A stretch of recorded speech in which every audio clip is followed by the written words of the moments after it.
Welcome into the best in paranormal podcasting. This is Darkness Radio. I'm your host, Tim Dennis. It is a Wednesday. That means only one thing. It's time now for supernatural news and Parashare. With that, I need a co-hostess. So I will reach this hand right here, which does not have a mitten on it, to the state that looks like a mitten. And I will ask for the one and only, the Duchess of Death, the Princess of the Paranormal, the Supernatural Soul Sister herself, Mallie Fox, to join me. Mallie, how are you? I'm great. How are you? Good. See, I'm still reaching for you. I know. Oh, I'm reaching back. Oh, thank you. Do you feel it? This is me touching your hand, touching yours. We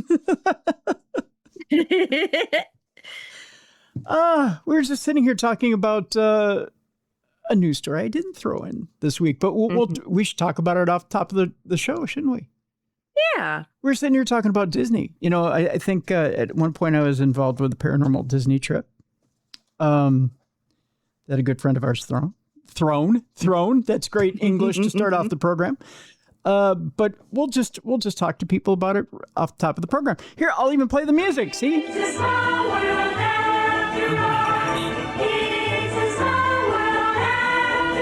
Okay, I'm done with it. That's going to be stuck in people's heads now. Yeah, it is. Sorry about that. A man died after a cardiac emergency on It's a Small World at the Magic Kingdom in Florida. Poor guy. They say no one ever dies at Disney. That's not true. Yeah. Yeah. They say they take you out of Disney so that you can die there. But this didn't happen this time, Mal. Uh-huh. Yeah. Man died in April after suffering a cardiac emergency while riding It's a Small World at the Magic Kingdom, according to a theme park injury report from the Florida Department of Agriculture and Consumer Services. It just got reported on Wednesday of last week. The FDACS report included new data from the second quarter of 2026. And in that time, from April to July, Legoland, SeaWorld, and Busch Gardens made no injury reports to the state, while Universal made 4, while Disney World made 5. Whoops. Yep. Yeah, including that death there on It's a Small World. Oh. I wasn't a fan of that ride except for the air conditioning, because after being out in the heat for so long, just being in there was like, oh, it was such a relief. Yeah. It gets beastly hot in Orlando. Yeah, no matter what time of year you go. Although if you go there in January, it's not bad. Right. Yeah, you still get 60s, depending on the day. Mm-hmm. Yeah. Yeah. But yep. In fact, they listed between April and July, or April and June, I'm sorry, the instances, including a 54-year-old woman who experienced chest pain at the Fearless River, Teawa, the Fearless River. 74-year-old man with a pre-existing condition experienced nausea and vomiting after riding the Guardians of the Galaxy ride. That's a courageous man. Just decides he's going on Guardians of the Galaxy at the age of 74. He's got nothing to lose. His lunch. That's right. May 5th, a 75-year-old woman, this is a Ric Flair joke, she decided to take a ride on Space Mountain. Woo! Surprised she did. But she did fall and hit her head. So, yeah. May 3rd, a 17-year-old girl lost consciousness at the Jurassic World Velasa coaster. There's a lot of stuff going on there. A lot of hitting the head at Disney World. There's some hotel, too, that it was within like the last year that several people committed suicide by jumping out of the window. There's several. I saw something. It wasn't Team Z, but it was something where it was several people within like a small frame of time where they were jumping out. Really? Mm-hmm. But they don't report it because, like you said, no one dies at Disney World. Yeah. But yeah. Yeah. Oh, I think it was TikTok. Maybe it was TikTok. I don't know. It was something. But there were several people that had committed suicide. I should say some of these are Universal, some of these are Disney that I'm talking about. So I should clarify because I can hear the people screaming at their listening device right now. That's Universal. Yeah. That's Disney. Right. That's Universal. How dare you get them confused or lump them all together? That's what I'm doing. I'm lumping them all together because Jurassic Park is Universal. So, a 44-year-old man with a pre-existing condition experienced back pain while riding Tiana's Bayou Adventure. I wish I could get a ride on Tiana's Bayou Adventure. You know what I mean? Jeez Louise. So, well, then the back pain would be worth it, huh? Yeah, it would. Yeah. I'd take some back pain for that. So, yeah. But I digress. Yes. Yeah. So there's that. Mm-hmm. Another story I didn't quite pull for this week that we can talk about briefly, and then we'll jump into our regular news. Okay. Because it's not quite a story yet, as much as everybody wants it to be. So it's being developed? It's developing? It's developing. I think we've all seen it on social media. All right. Our good friend Jason Hawes is teasing everybody. He was wearing a sweatshirt from the Conjuring house. Okay. And while it's true, he has acknowledged that he's bought the mortgage for the Conjuring house. There's more to come. Okay. Because things are developing. So gotcha. Doesn't necessarily mean that that his party is in control. It's not just him, but his party, the controlling party, is in control yet. Because there is more to come. Elton Castee does have the well, actually, I shouldn't say he bought the mortgage. Bought the property. Elton Castee has the mortgage. Okay. He, you know how that whole thing's going. So it's still a mess. It's still a mess. Yes. He got a hold of something this week. Right. Yeah. As we went to air last week, Jason had got a hold of something. I know that much. But he had bought, or he had secured, the deed is what he had secured for $1.3 million. Okay. From the former owner. So he's got the deed. Elton Castee has the mortgage. Okay. That's where we're at. Gotcha. So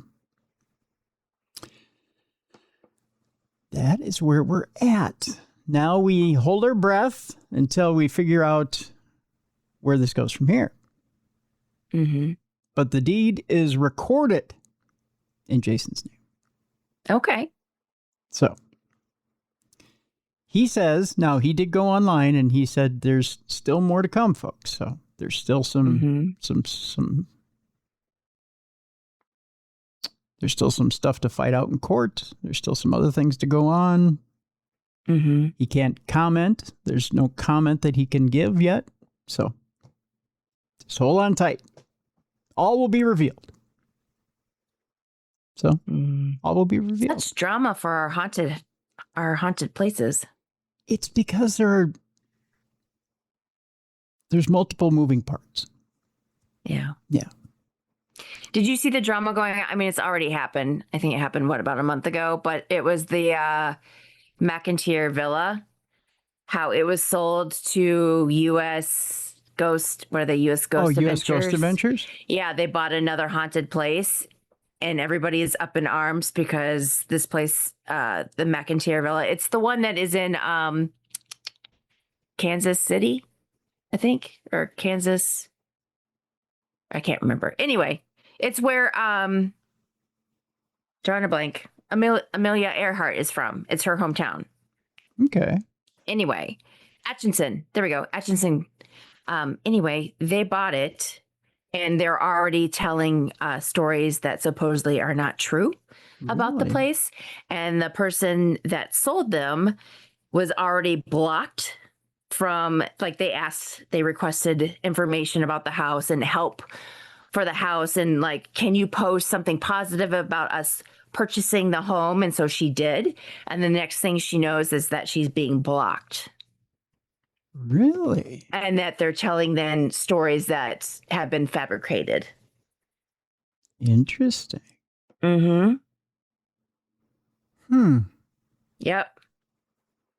And I guess, unfortunately, people were not being nice to her because she had sold the home to them.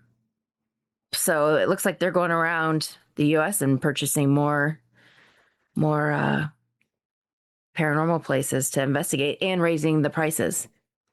Because I think she used to charge like a fraction of the price to investigate the whole entire house and spend the night. And they've like quadrupled the price to do. Oh. Yeah. Well, get ready for that to start happening because it looks like the bubble may be getting ready to pop in the market. Oh, yeah. There was I'm trying to remember how the announcement went here last week, but it wasn't good. Foreclosures are at an all-time high right now in the housing market. Oh, okay. Yeah. I was unaware of that. Yeah. And it looks like rates are going to have to go up another quarter point, at least a quarter point, which is not good news. Right. In order to stabilize things.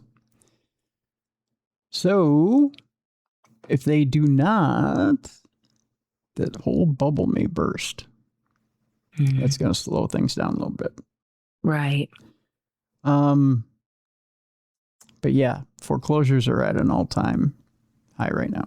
So if that's the case, you're going to start seeing some properties bought up quickly. And you're going to start seeing some properties being put on the market. And unfortunately, that may mean some of your favorite haunted locations as well.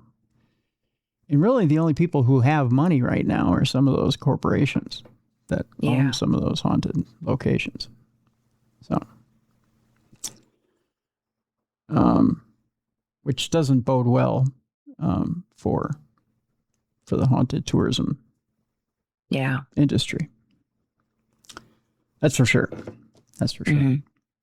Well, that's a little bit. I mean, we kind of jumped ahead in the program a little bit, but I mean, that's those are some of the things that we didn't get to into the regular cast this week that we kind of gave you a little sneak preview of is going on in the world that are kind of interesting. Let's jump into the regular cast, shall we?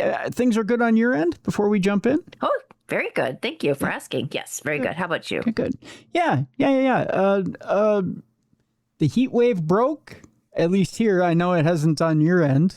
Nope. But I saw Pip the other day when I was on my porch. I was talking to Wayne D. I was on my porch talking to Wayne D. He's there in Nashville, and actually he's in Florida now. He's spending the week. I'm not saying where he's spending the week, but he's spending the week in Florida somewhere. And as I was talking to Wayne, out comes Pip right across my little porch. So he made himself known. He had been missing for like 2 weeks because it was so hot. He was just buried underground, not wanting to come out in the heat, but he just decided, I'm coming out. So I'm glad he's still with us. Yeah, that's good. I was a little worried. But with that, let's jump into interstellar news for the week. Kind of an odd week, Mal. We're getting some conflicting news. You know, I've had a couple of listeners who have gotten a hold of me this past week and said, what exactly is the hell going on? That's what they said to me. Because I'm getting a few BS calls on disclosure. They're like, we got a whole lot of nothing thrown at us so far, especially with this fourth drop. And it's kind of a whole big nothing burger, right? And then you get things like Avi Loeb being named to a government post. You get Avi. Yeah, right. You get some odd moves that have been made, and now the stories that came out this week make you think as well. Let me tell you about them. Let's talk about it. Okie doke. There's a story that, first of all, says, could this be the most promising candidate for alien life yet found?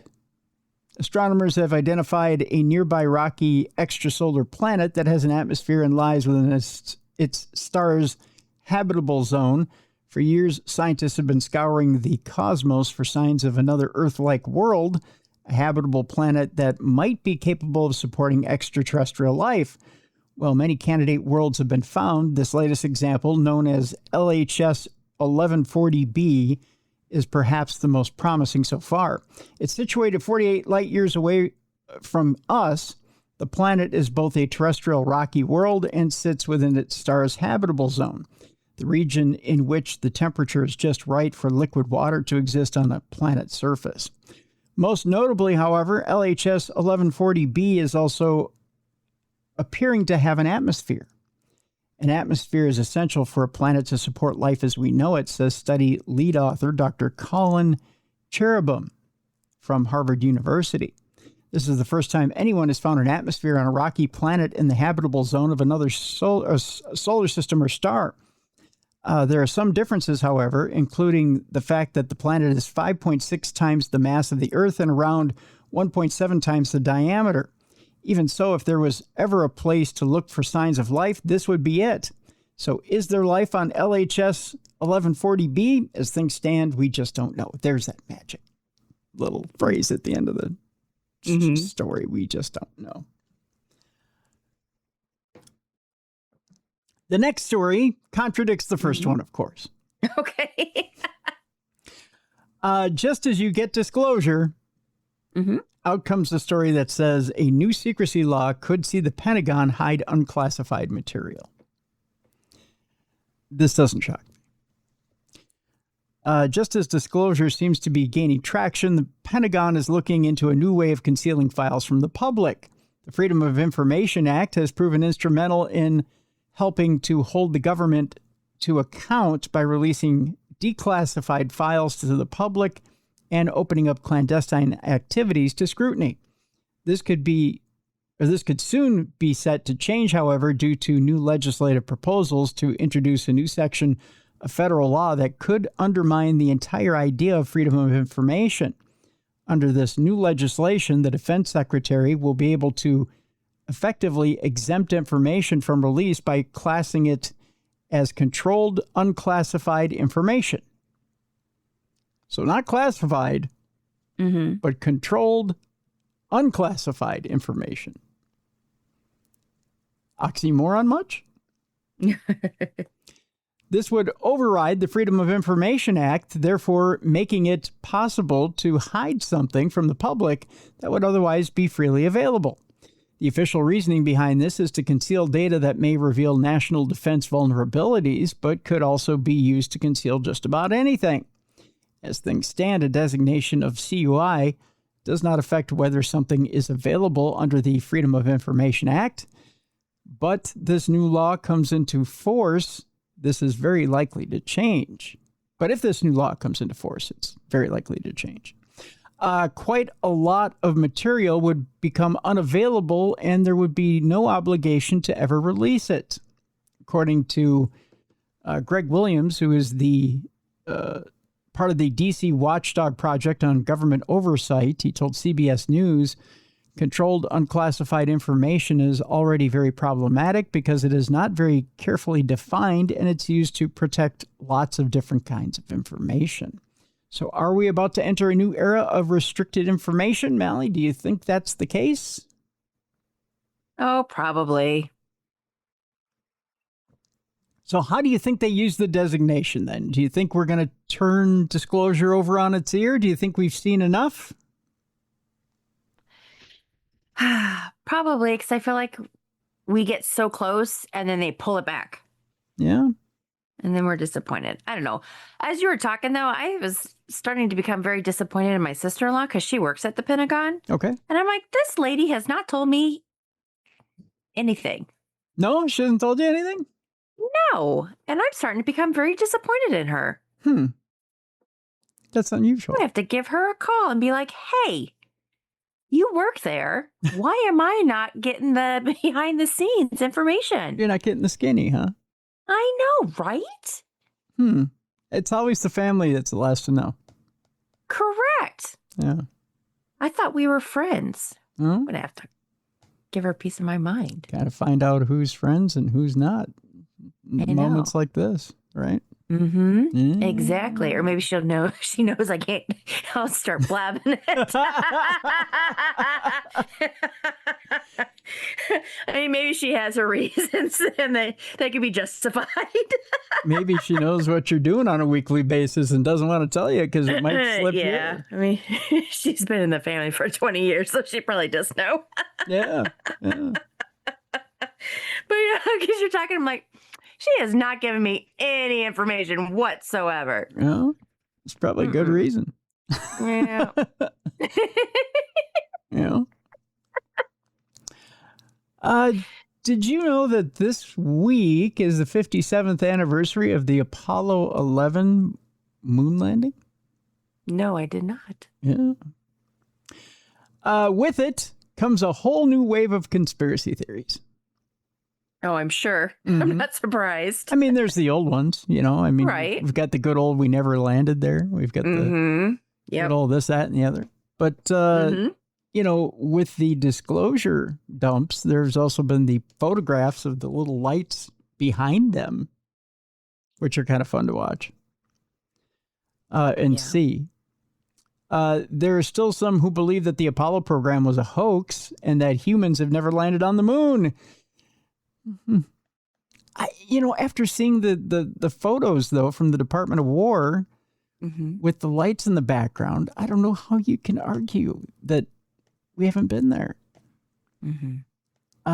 When the Saturn V rocket carrying Apollo 11 and its crew first took off from the Kennedy Space Center on July 16th, 1969, the whole world watched with bated breath as three men took to the heavens on the most daring mission ever undertaken.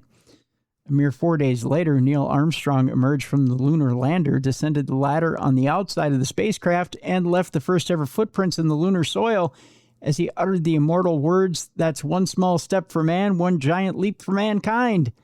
Neil and Buzz spent just over 2 hours exploring the lunar surface before retreating to the lander. Less than 22 hours after arriving on the moon, the pair lifted off in the Eagle's ascent stage before rendezvousing with Michael Collins in the orbiting command module Columbia. The three astronauts then returned to the Earth and splashed down in the Pacific on July 24th. I want to know where they splashed down then if they didn't splash down in the ocean. Was that a giant sound stage too? Especially back then, yeah. Yeah. Was it a pool somewhere on a stage? Despite the groundbreaking nature of the mission, however, even today, 57 years later, there are still people who believe that the whole thing was a hoax. Such beliefs have even seen something of a resurgence in recent years due to conspiracy theories being spread around on social media, combined with a growing distrust in politics and authority figures. There are several pieces of evidence that would seem to prove that humans walked on the moon, including the rocks returned by the Apollo crews, the equipment still sitting on the lunar surface, and the sheer volume of photographic evidence taken by the astronauts. That'd be a huge clue. But, you know, who am I?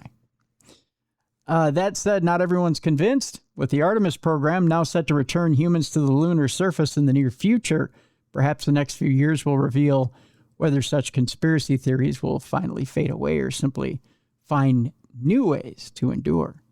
I think we need to take one of these skeptics or cynics with on an Artemis launch. Then you need to take the Kardashians, because I remember on one of their episodes, they were talking about how they thought it was fake. No, one of the Kardashians didn't go with on the blue moon thing, did they? On the Earth orbit, they didn't. No, right? but the people that they did send, you'd think one of them would have been there. One would have hoped. Stop. Maybe we could get rid of one of them up on the moon. Not Chloe. I actually like Chloe. Well, okay, she can the stay. other ones I can guess. go. Yeah. Maybe we can get all of them on Artemis. Yeah. We can only hope. But, why not? At least one of them. Send one of them. And just end this once and for all. Then they have to do testimonials for the rest of their career that the moon is real. They've been on it. They've seen the footprints. They've seen the flag that's still sitting there. They've ridden on the moon lander that's there. Mm-hmm. They're seeing the construction that's going on right now. They know everything's real. Mm-hmm. I think then when you have someone who's that powerful, who's giving a testimony that everything up there is real, we can get all the idiots out there to stop talking about the conspiracies and we're done. I mean, would that do it? Would that be powerful? Probably for a lot of people, since a lot of people would believe it. I mean, heck, Kim Kardashian frees people out of prison. So she could probably convince, if she can get people out of prison, she can probably convince, a million people that there was the landing on the moon. They probably wouldn't send her. They'd think she's too valuable. Who's the youngest one? Isn't that Kylie? She's the one with the makeup. No, not Kylie Jenner. Who's the youngest Kendall. of the... it'd be Khloe Kardashian. Is it Khloe? Yeah. Yeah. For Kardashians. Yeah. So yeah. She's probably the one that's going to go. The breeder. It's probably going to be her. The one who really doesn't... She's the fun one. I bet she'd she probably is. go. She'd be fun for the other astronauts. That's about it. I digress. But, nobody will believe her when she comes back. Would they? Khloe? Yeah. Yeah, they will. They will? I'll believe Khloe. Yeah. You sure? Yeah. Okay. Here's hoping. Mm-hmm. I mean, they believe Kim, I would think, but... Yeah. I don't know. I hope. Is one Kardashian's word as good as another? I don't know. Do they weigh different? Why is... I don't know. Who's the big one again? Who dates the basketball players? That Chewbacca? is Khloe. That's her name? Khloe. It's Khloe. Okay. All right. It said Chewbacca. That's not nice. No, that's not her name. I hope you're referring to the man as Chewbacca, not Khloe. Yes, it was a man. Okay. You weren't. I see that face. Timmy? What?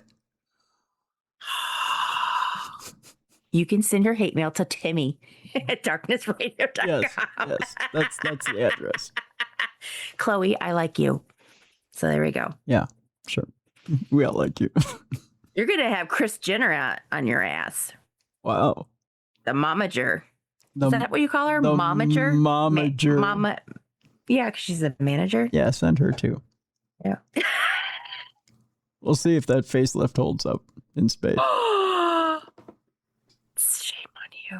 All right, we better move on. All right, we can move on. Our next story, believe it or not, has to do with a guest who's been on this program before, Dr. Stephen Greer. A famed UFO insider issues a chilling claim about the next phase of disclosure. A new chapter for humanity is what he's saying. The Trump administration is deliberately releasing only minor UFO files while withholding far more significant evidence, according to one of the most prominent figures in the disclosure movement.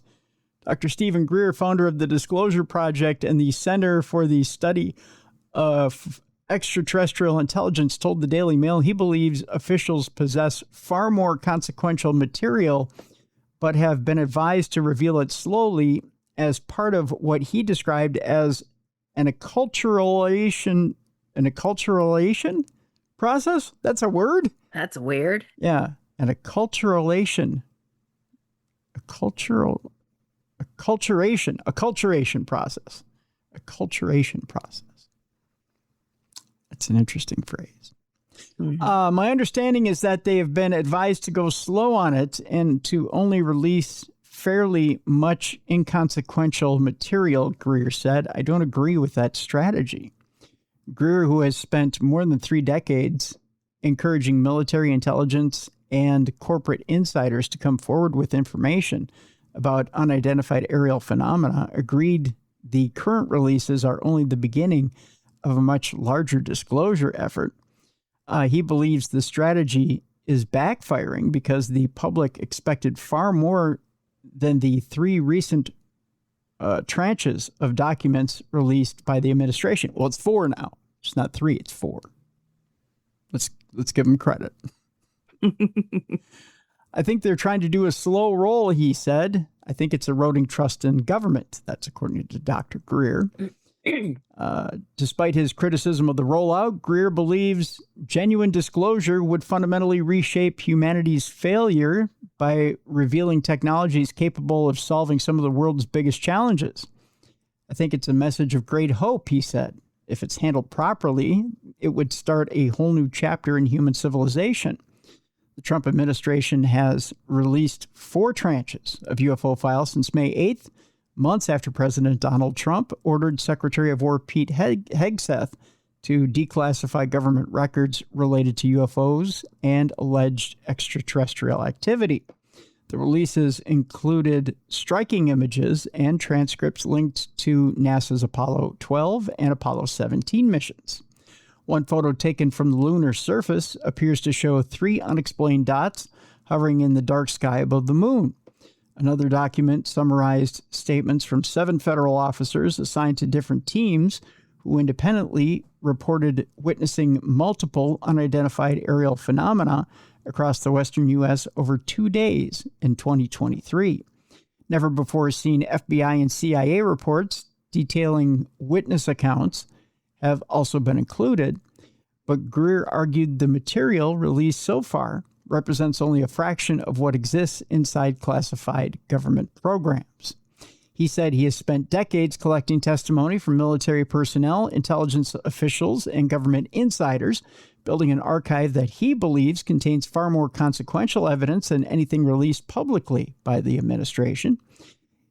Greer said, "The archive we have, it's 36 years of accumulated evidence and whistleblower testimony and videos and photos and documents and government documents from all over the world, is vastly more consequential than what they have released in these last 4 tranches.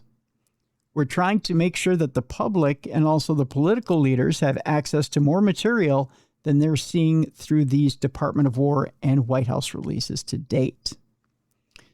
Greer said he believes additional records will eventually be made public, but suspects that the administration intends to spread the disclosures over several years. Oh, that would just be frustrating as hell. Yep. Talk about the extremely slow tease. I think more will be coming, he said. I think they're trying to do a slow roll stretching out towards the end of the Trump administration. One of Greer's biggest criticisms centers on what he believes is a misunderstanding of the objects appearing in many recent government disclosures. He argued that not every craft documented in classified files is extraterrestrial, claiming some are advanced craft developed in secret by the U.S. defense industry using technologies hidden from the public for decades. Since the late 1950s, we have mastered what's called electrogravitic systems, which pop culture would call anti-gravity. Now, see, that's a little bit of a bold claim because the Defense Department claims we've never mastered it. Mm-hmm. So, I mean, to say that we have it, that's pretty bold. In reality, the majority of the UFOs seen are coming from the Lockheed Skunk Works and Northrop Grumman and Raytheon, and a few other prime contractors. Greer stressed that he believes genuinely unexplained cases also exist, but said they have become intertwined with classified military projects. These are ones that are non-human, no question, he said, but there's also this other whole phenomena that's actually man-made. Now, see, I believe that as well. Again, I've said it here on the program that I think 90% of what you see in the sky is man-made, 10% is probably unexplained. Right. The man-made objects have been used in clandestine and many criminal enterprises, Greer said. I don't know that I believe that. criminal enterprises. Yeah. I can confirm that senior law enforcement in the United States have open criminal investigations into this. Slow your roll, Dr. Greer. Right. Greer, a retired emergency physician, said he believes the disclosure movement has reached a pivotal moment, but argued powerful interests continue to resist broader transparency. Those concerns have intensified following the creation of a new White House advisory group examining UFO-related issues. Greer alleged that some of the individuals involved have ties to organizations he believes have spent decades keeping information hidden from both the public and elected officials. I think it's a 5-alarm fire, he said. There are some very questionable characters who have been put on a White House advisory council for this. He also criticized the appointment of former Pentagon UFO investigator Lou Elizondo to a national security council role, excuse me. The worst thing I've seen in 36 years of trying to resolve this problem has happened in the last 30 days, Greer said, claiming several recent appointments have strengthened the influence of people connected to past secrecy efforts. According to Greer, one of the biggest misconceptions surrounding UFO disclosure is the belief that presidents, cabinet officials, and senior military leaders automatically have access to every classified program. Part of these problems is that they are all very, very new to the subject, he said. I think the public makes the mistake of thinking, well, you're the president or you're the Secretary of War, and you have full knowledge of this. That is not how this thing has been operating. Greer claimed that the alleged UFO-related programs have operated for decades outside normal government oversight, leaving even senior officials unaware of their existence. For the most part, oversight has not happened for quite some decades properly, he said. The public expects these high officials to have full access to these files and information, when in reality, they pretty much had to start at zero. Despite his criticism of the administration's approach, Greer said he believes disclosure is accelerating because more insiders are becoming willing to come forward. He also said his organization recently launched a worldwide appeal encouraging people working inside covert aerospace programs to disclose evidence they believe has been hidden from Congress and the public. Greer also said, we're encouraging them to defect with this positive proof of operations that have been run illegally. It's some interesting stuff, Mel. Mm-hmm. I don't know that I go completely on board with what Dr. Greer is saying. I don't see the illegal part of this, but I agree with the slow roll thing. But I think it's being done for a different reason. I think that when it comes to Dr. Greer, I'm on board with almost everything he says, with the exception of illegal activity. Okay. I think, honestly, the reason the government is slow rolling this whole thing is because they don't trust the reaction of the American people. I think they think that makes sense. The American people can't handle this in all at once. They can't take everything all at once. And so they're starting slow. They're starting with the idea that there's crafts in the sky. That's how you handle the first phase of it. What is it we're seeing in the sky? And then we go to, are there creatures behind these crafts? And then you go to, what are these creatures doing? And then eventually you get to, why are there cattle missing? And then you get to abductions. That's the very last thing you deal with. Right. And then why are they here? That's the final part of this puzzle piece. By the time you get to that and you've broken everything down thoroughly, then you can explain finally why they're here and what we're getting in return, if we're getting anything, or if we're powerless. Because if we're powerless, we have to have a reason. But do you think because of, like, let's say AI, do you think that a lot of people still won't believe that they exist or that it's really going on? Because, like, there was this viral video that was going on this past weekend where, and I'm sure it probably was AI because everyone was saying it was AI, but it was a guy at the World Cup and, like, his eyes were changing You know what I mean? They were like black, solid black. Mhm. And then they like turned into normal eyes. And people were like, that's all AI. But it was so realistic, because they were saying it's an alien, it's an alien.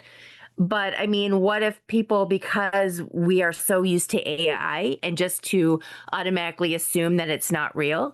I mean, do you think that people are going to, even if we were given the truth by the government, there'll be a lot of people saying, no, it's not real because it could be AI or it is AI?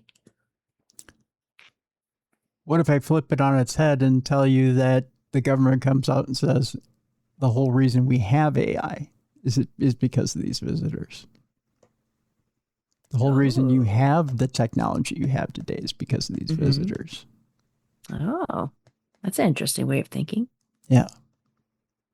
The whole reason our society is advancing by leaps and bounds is because of these guys.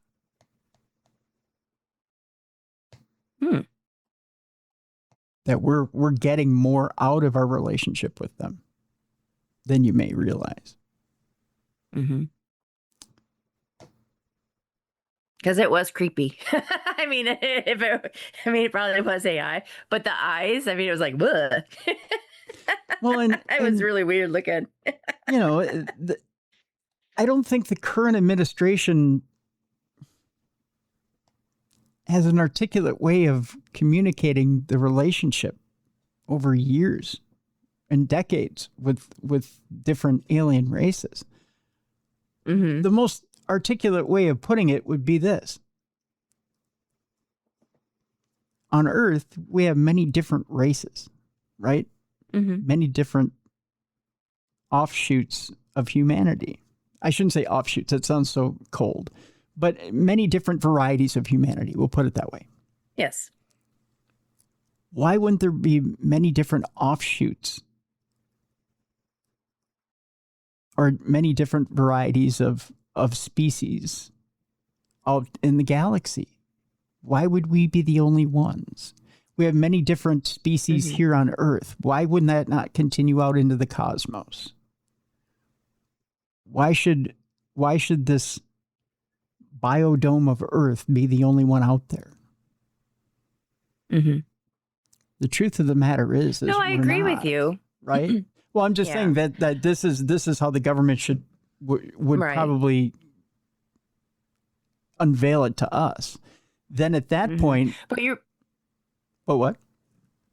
Oh no, I was gonna let you continue. Sorry, but I was gonna say, you remember that it was it a year or two ago where that woman had that freak out on the plane where she was like, "That guy is not human," where she was screaming in the aisle, saying that the guy that she was sitting next to wasn't human. And at first, and people were like, "Oh, it's an alien, whatever," and then people were like, "No, she's basically nuts." Yeah. Remember that? Yeah. So anyway, but then they were also referenced that. So it was like, if that guy's flipping his eyes, maybe that's like what she saw. You know what I mean? Because the guy looked normal, except for his eyes did that weird thing. And so she could have seen something very similar to that. So then when everyone's looking at this guy and he looks normal to everybody, but she might have seen the eyes do that weird thing. Right. And that's why she was freaking out on the plane. I'm getting to the eye thing. So this is how they explain that.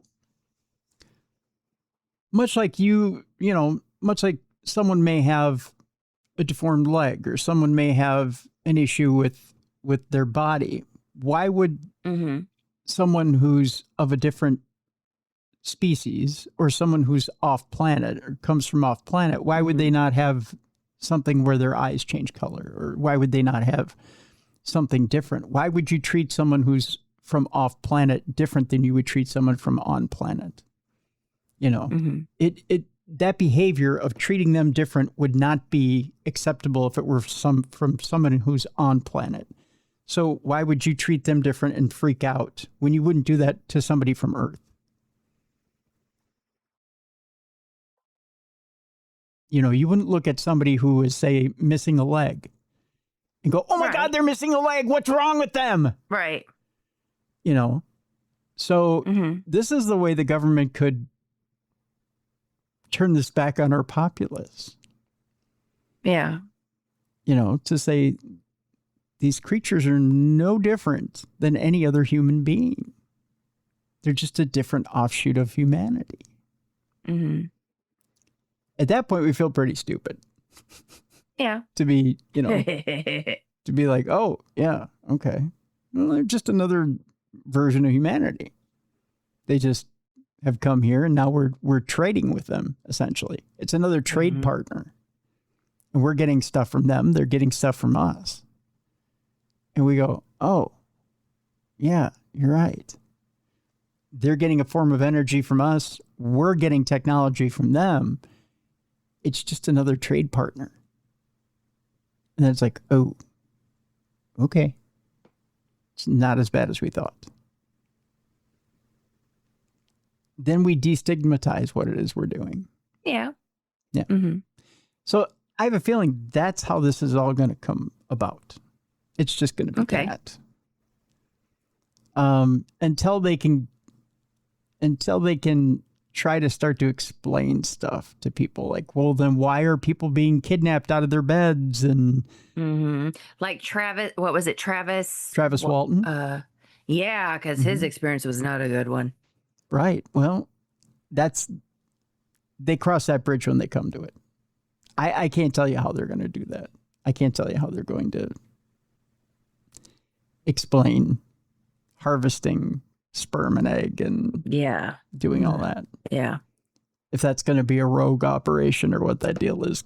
But, they may say, well, we have no knowledge of that. We just know that we're trading energy for technology, and we know what we're doing, which I have a feeling is probably what we're going to hear. Yeah. Be prepared to hear that there's some sort of trade deal between the two worlds. Gotcha. I'm sure. I think this is, we're getting close to our final story for the hour here. What do we have here? 2 more stories? Possibly. 2 or 3 more stories. That firm we had talked about before a few weeks back that wanted to give us sunlight on demand by using a mirror. Yeah. Remember those giant mirrors? They've been given the go-ahead to do so. Oh. Now, remember, there could be detrimental things to our planet by doing that. But it will soon be possible to create day from night using a satellite in orbit, but not everyone's enthusiastic about the idea. The thing is called Reflect Orbital, a company that plans to place satellites in orbit equipped with giant mirrors so that light from the sun can be directed onto parts of the Earth's surface at night. The plan to create sunlight on demand would see as many as 50,000 satellites in orbit by 2035. We already have enough up there as it is. Yeah, I agree. Yeah. Creating a veritable network of mirrors capable of lighting up vast swaths of the planet. The idea has been met with significant opposition from scientists and astronomers who argue that the mirrors will create light pollution and mess up view of our cosmos. There's also concern over the impact on wildlife, as well as a possibility for drivers and pilots to be dazzled by sudden bright flashes when the satellites adjust their positions. Nonetheless, the United States Federal Communications Commission has now given Reflect Orbital the green light to proceed with an experimental satellite in the near future. The satellite will be able to illuminate an area of around 5 kilometers wide. If the test proves successful, the idea certainly has merit.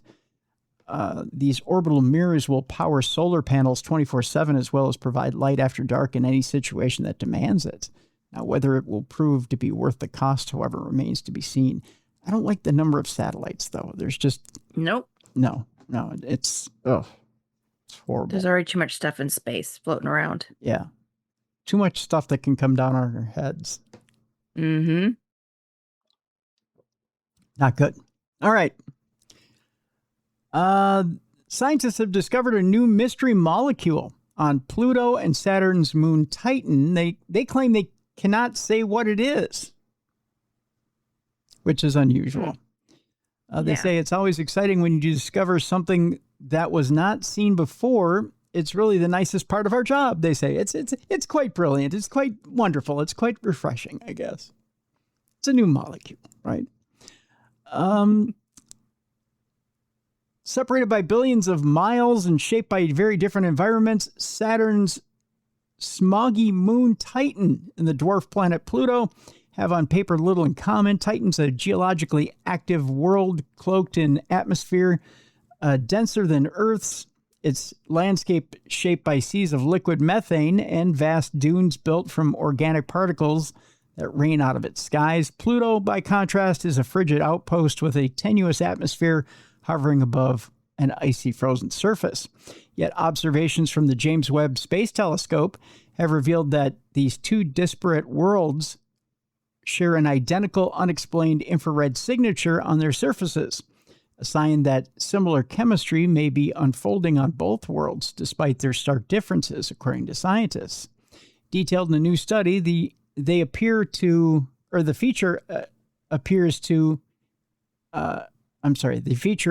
appears at precisely the same infrared wavelength on both Titan and Pluto, indicating that it absorbs light identically on both worlds. The signal points to the presence of an unknown compound or a family of related compounds that scientists have yet to identify. They say it's rather mysterious that, according to Bruno Bazard, a great villain name, by the way, Bruno Bazard, Superman's newest foe, Bruno Bazard, who is a planetary scientist at the Paris Observatory who led the discovery. He told Space.com, "We cannot say what it is." Well, then don't. Exactly. We don't want to know. Ninny, ninny, boo, boo. It's like on Facebook when people are like, I can't tell you why, but I need prayers. That's right. It's like, okay. Just pray for this new compound, won't you? Yeah, pray for us, but I can't tell you why. That's right. Bazard first spotted the unexplained feature while analyzing Titan observations from November 2022, when the James Webb Space Telescope gathered infrared light leaking through the haze in very specific narrow wavelength bands, allowing scientists to peer directly through the otherwise opaque atmosphere.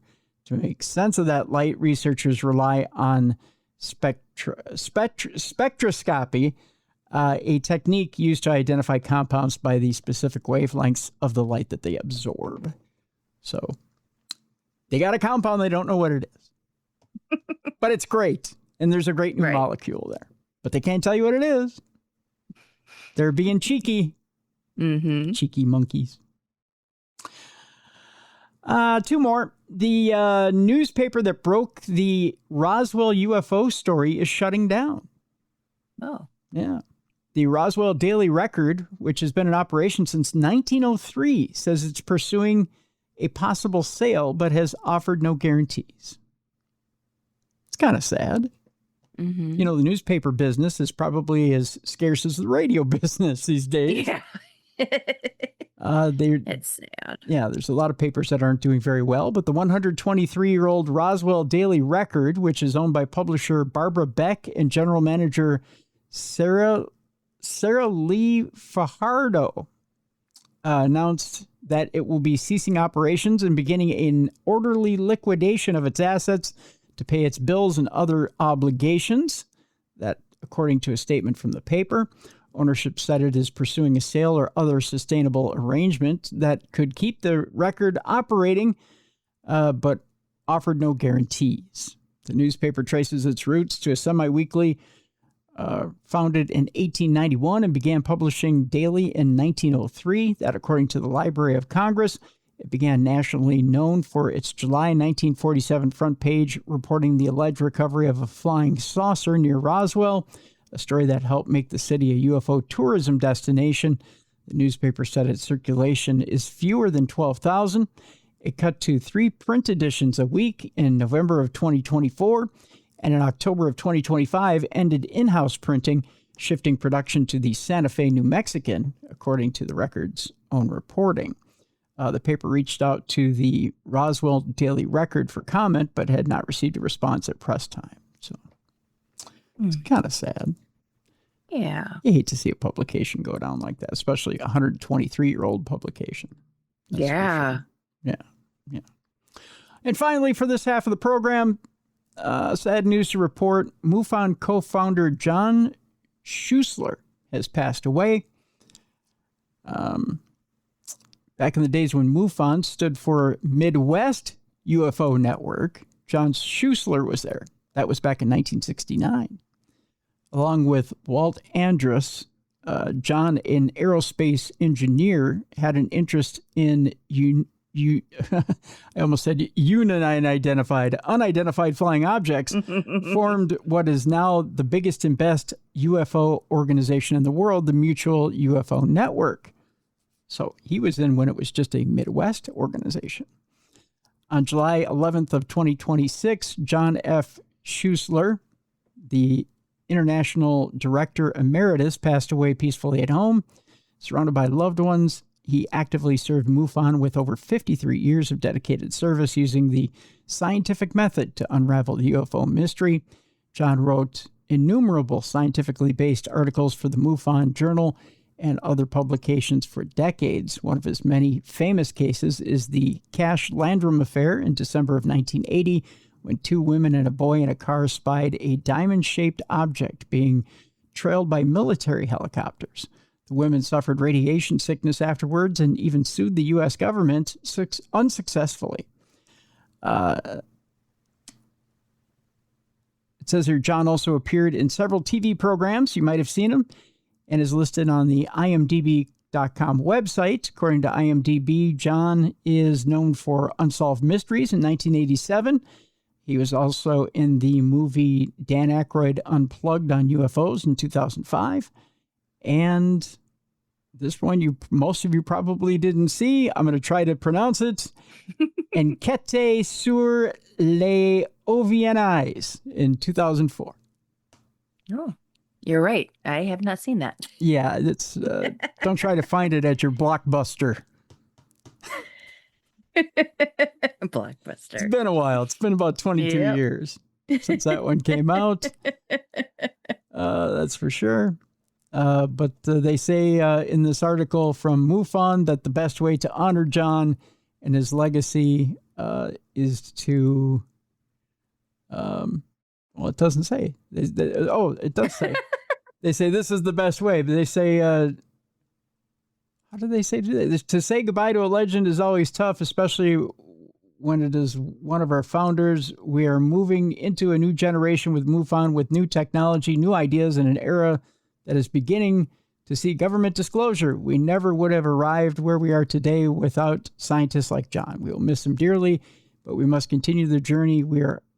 Until we have an answer, this is the best way to honor John and his legacy. So evidently finding an answer to disclosure. Okay. That's the way to honor John. There you go. So Godspeed, John, and hopefully you have all the answers now. Yeah. Yeah. So there you go. All right, folks, we're going to take our break. When we come back, AI is leveling up when it comes to defense. I don't know if that's a good thing or not. Yeah. It might be a little scary on the other side of this deal.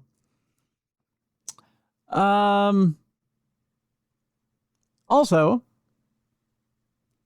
a woman died while giving birth and found out there's no heaven. What is with these stories that you keep reading, how people are saying there's no heaven? What do you mean? I thought you read one not too long ago where the person said there was no heaven, that they... Did I? Went to hell. Yeah. Oh, no, a scientist said he went to hell. Oh, I thought there was like a woman that said she went to hell. No, we had a scientist that went to hell last week. And he said that everything was a matrix. No, I thought there was one that they said that they went to hell because they kept redoing, like their hell was like they had to keep doing something over and over again. I don't know. I don't know. I have to check. Like no one was going to heaven. It was like a couple stories where they were going to hell. Oh, one was about I think was it your grandfather? My grandfather went to purgatory. Well, that's what I meant. Sorry, purgatory, because we were relating his story to one that you read. Yeah, don't send my grandpa to hell. No, I appreciate that. To hell, stop that! I would never do that. Stop.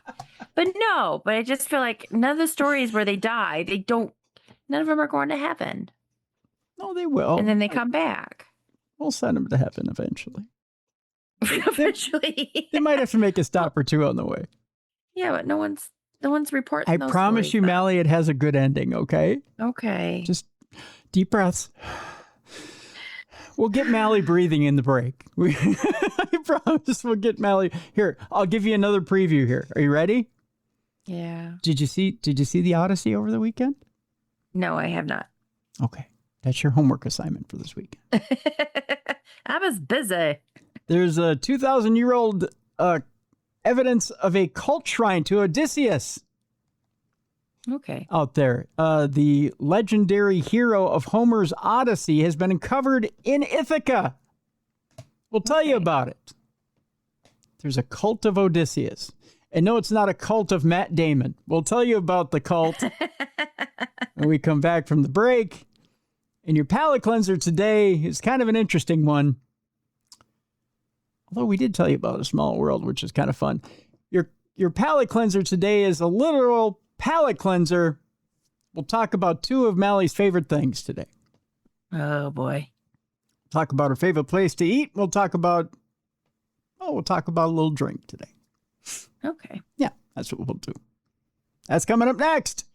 Right here on the best in paranormal podcasting. It's Supernatural News and Parashare with your buddies Tim and Mallie right here on Darkness Radio.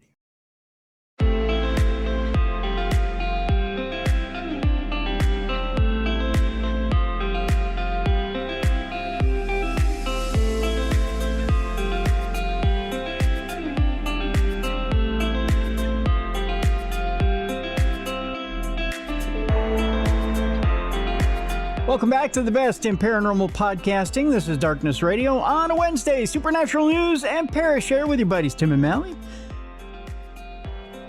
I'm all excited. I'm all excited. You know why? Why? Because we're sending AI to hell, Mallie. At least sometime in the future. Okay. Maybe not right now. I mean, we need our overlords to take over first.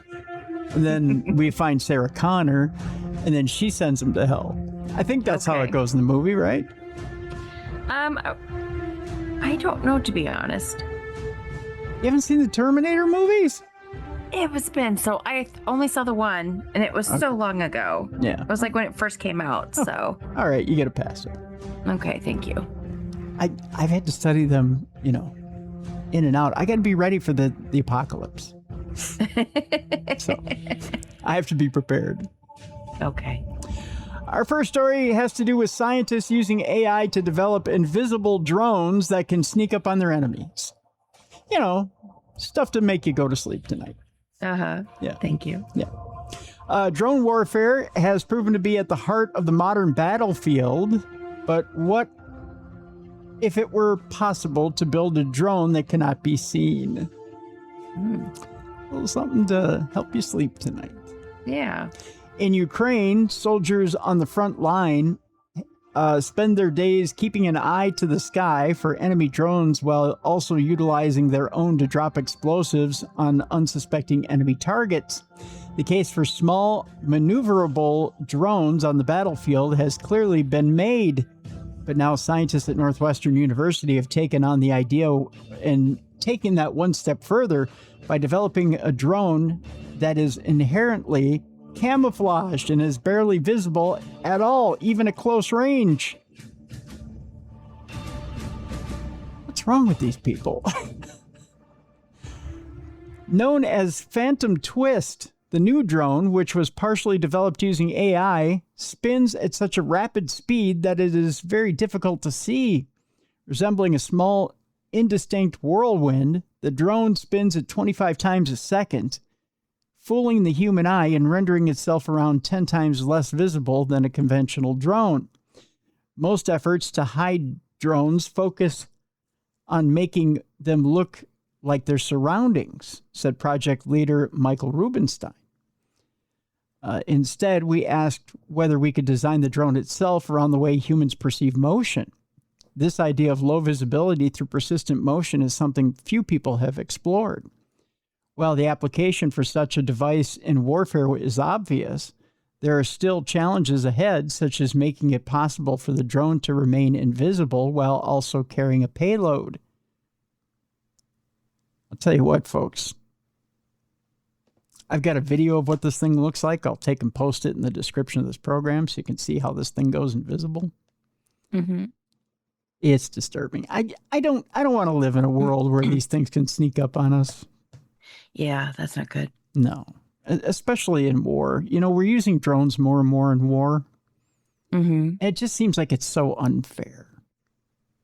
You know, to be able to sneak up on someone and bomb them from this little thing. It doesn't seem like we're giving anybody. It seems like a huge disadvantage, right? Mm-hmm. To me, it feels like a terroristic act.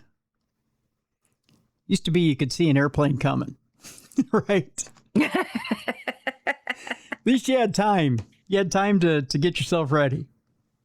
Now you got this drone. It just shows up and pew, boom, you're done. Doesn't seem like it's fair for civilians anymore. Yeah, but on the other side, though, I would rather, I don't know. It's safer it would suck for the other side that's getting, hit, but then it's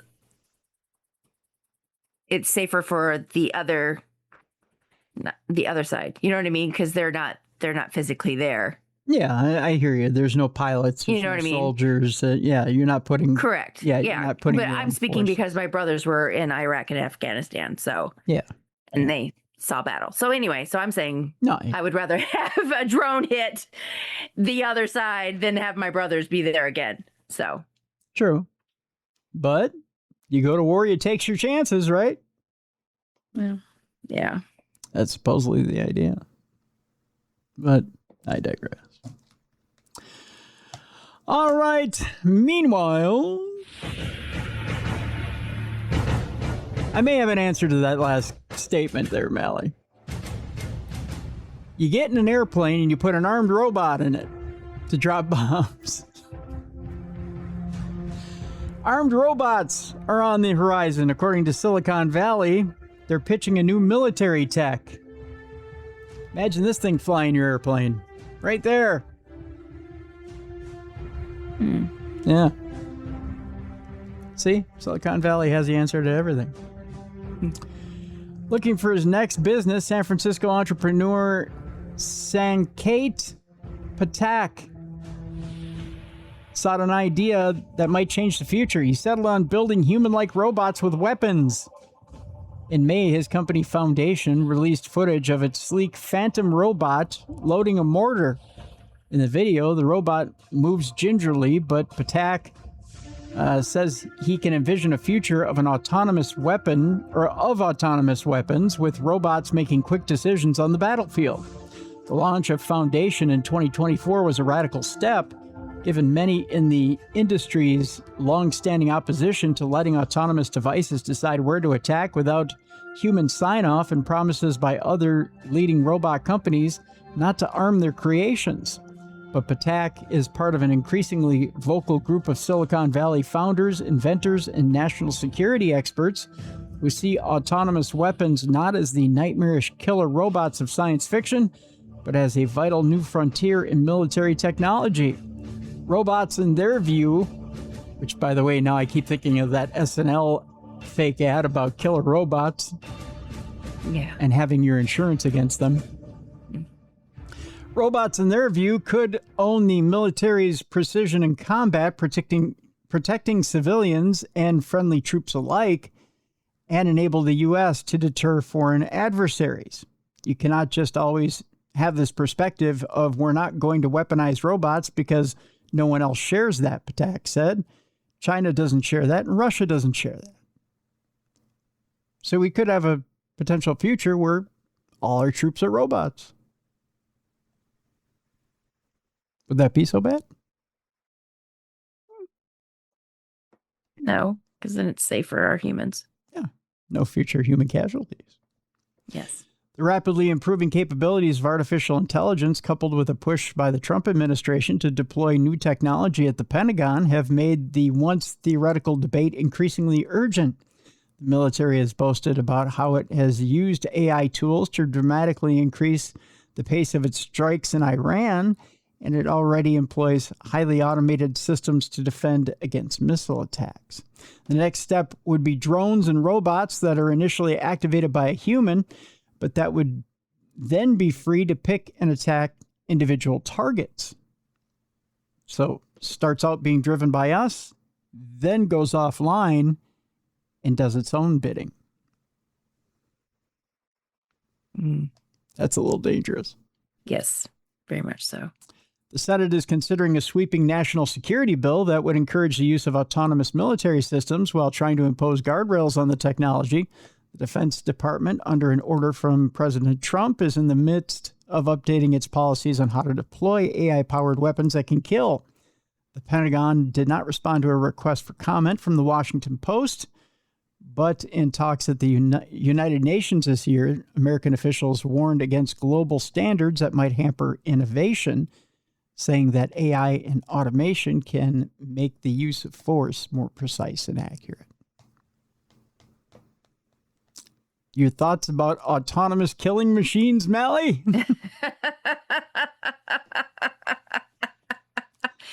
I am just worried that I just don't like AI. I don't want them to take over the world. Yeah, I'm not a huge fan myself. Yeah, because it's a slippery slope between this target over here that I know I need to kill and this target over here when my systems go haywire that I'm just going to kill because I have no feelings. Yes. Right. And it's just, I've gone haywire and I'm going to take that one out. Yeah. Meanwhile, literally, the definition of fuck 'em all and let God sort 'em out. AI brings sex robots to life as men convert dolls into real women. Oh, jeez. This is where we end the AI segment. It's all gruesome this week. Sorry, Mel. Not sorry. Sex doll owners and manufacturers are using advanced AI video tech, chatbots, and robotics to bring silicone companions to life with eerie, interactive realism. This does not look real to me. I'm sorry. No, that does not look real. No,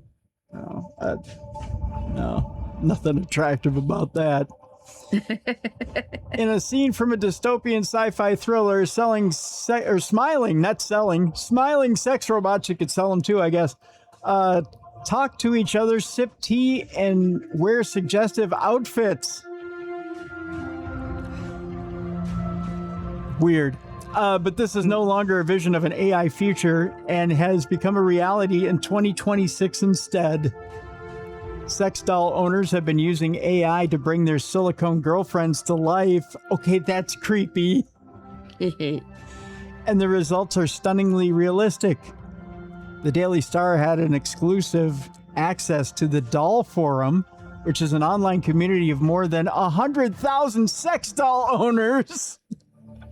That's a lot. That's too many.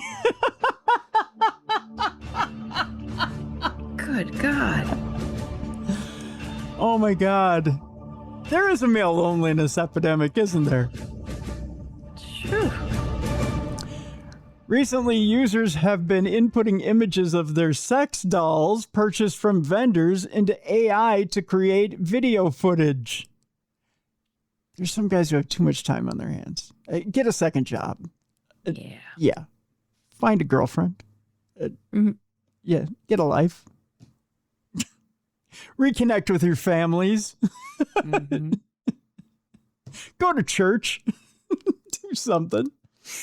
One member who asked not to be named. Oh, why not? I wonder why. Yeah, be proud of it. If you're gonna get into a forum, at least admit who you are. Yeah, own it. Yeah. shared his collection of 5 sex dolls in a thread. He has 5 of them, Mallie. He's got some money. Aren't they expensive? Yeah, aren't they like 10 grand a piece? I thought so. Here are their names: Serena, Sonia, Kitty, Beatrice, and Lisa. Kitty? Kitty, yeah. Ugh. Yeah. This is how realistic he got one of them. This one actually looks kind of realistic. Yeah, but boy, those tits are looking swollen. Oh, yeah. Oh, sorry, it zoomed in. Yeah, they are, aren't they? Yeah. Yeah. She looks uncomfortable. Yeah. Yeah. She does. Yeah. They look painful, like they just got done. Yeah. Would you like some ice, ma'am? Yeah. Yeah. Sorry, I'm a robot. He then chose to bring Lisa, a 170 centimeter silicone doll weighing 91 pounds, to life using AI video technology, writing, "Afternoon, enjoy these quick videos of Lisa. I did plenty with her when she first arrived, and I have a little stockpile here." That doesn't sound good. No. That doesn't sound right. No. I did plenty with her. I did plenty with her? You freak. Mm-hmm. The first video shows Lisa in a dimly lit apartment overlooking New York City, wearing a lace black dress and walking across the room. Suddenly, she's on a fur material duvet on a bed, being joined by another AI-generated woman. In another clip, she's wearing a white nightdress, looking suggestively at the camera against a backdrop at a rainforest outside. This is all just very creepy. Lisa is then seen sipping from a mug, playing with her hair on a bed, and using an iPhone. Why would your sex doll need an iPhone? Yeah. To call for help? She's got an OnlyFans account. I guess, right? She's making money on the side. Trying to buy her freedom. Yep. Yeah. Yeah, exactly. The image. Creep. Yeah, right. You know, that's how they get. That's how this whole thing's gonna end up, right? Eventually, they're gonna get consciousness and sentience, and then they're gonna want to buy their freedom. Yep. Or they're gonna bobbit it. Yeah, exactly. They're gonna bobbit their way out. Lorraine Bobbitt. Right. The image generation then moves into the kitchen with 3 AI dolls seen cooking together as they laugh. Oh God, this is like, what would you call this? Harem. What's the name of this CBS show? Misogyny House? One user writes, "Great work, beautiful videos, and very high quality. I admire that." Oh boy. Yikes. Another says, "I love all the clips. Probably in 20 years or less, we're going to have our harems moving and dressing for us like this. We can only dream now, but this is the future." What? By the way, Lisa still looks uncomfortable. I don't know if you see that.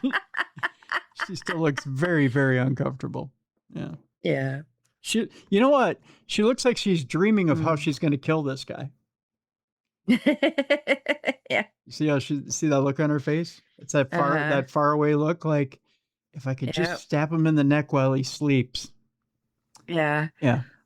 Or push him down the stairs. Yep. Oh yeah, there's that. Or smother him with a pillow. Yep. I wonder if I can I wonder if I can cut off his cock and make him choke on it. Jeez Louise. Well, that's worse than what I was saying. That's Lisa's. Graphic. That's Lisa's words, not mine. Just saying. The user who made the video replies, "Thanks so much for that. Once you're not cutting off his thing and choking on it, but once I figured out how to convert my dolls into real moving women, I was hooked." Why not just go get a real moving woman? Right. How much more of this story? Because I'm disgusted by these men. We're almost done. Okay.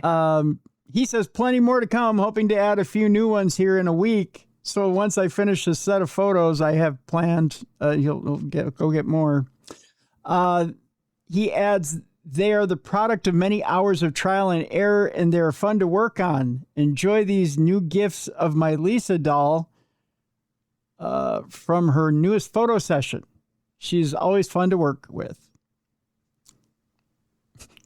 These guys are weird. We'll skip ahead here. The technology, by the way, used for sex robots continuing to advance rapidly as silicone features grow increasingly realistic. One guy says all of them are very nice, cute, friendly, and creative. It is an amazing experience. People have dolls for different reasons, and I'm supportive and respectful to every single one. Dolls are amazing, and I see them as a form of art and companionship, of course. I think it's more the companionship than anything else. Mm-hmm. Yeah, I don't see any art to this whatsoever. The company that makes these claims that it has its own built-in long-term memory that powers its contextual awareness to these dolls. By the way, Mal, these dolls supposedly are cheaper now. Oh, okay. They're only 1,115 pounds, so they're around $1,200. That's pretty cheap. Yeah. No wonder these losers are buying them by the fistful. Mm. But yeah. Okay. Yeah. But you have to buy a membership, I guess, to keep them running. That sounds horrible, doesn't it? Yep. Yeah. Anyway. This is why they have dolls and not real girlfriends or wives. That's right. I say just learn interpersonal skills. Yes. It's much easier. Mm-hmm. Yeah. And it's free. True. Yeah. All right. Onward and forward. Here's the story that got Mallie all in a tizzy before the break. I assured her, though, I talked her off the ledge. It has a somewhat happy ending. I'm going to spoil this one for you a little bit. The headline is, I died while giving birth and found out there's no heaven. I want you to sing Imagine, Mallie, while I read this in your head until I get to the end, okay? Jane Dawson says she discovered the truth about what happens after you die. A woman who died while giving birth says she met her dad in the afterlife. So evidently there is, right? Mm-hmm. But he sent her back to Earth with the lesson that heaven isn't a real place. I think she got tricked. Jane Dawson felt her soul leave her body as all the pain she was in disappeared instantly, and she says she entered into a realm between the physical and non-physical where familiar energy was present.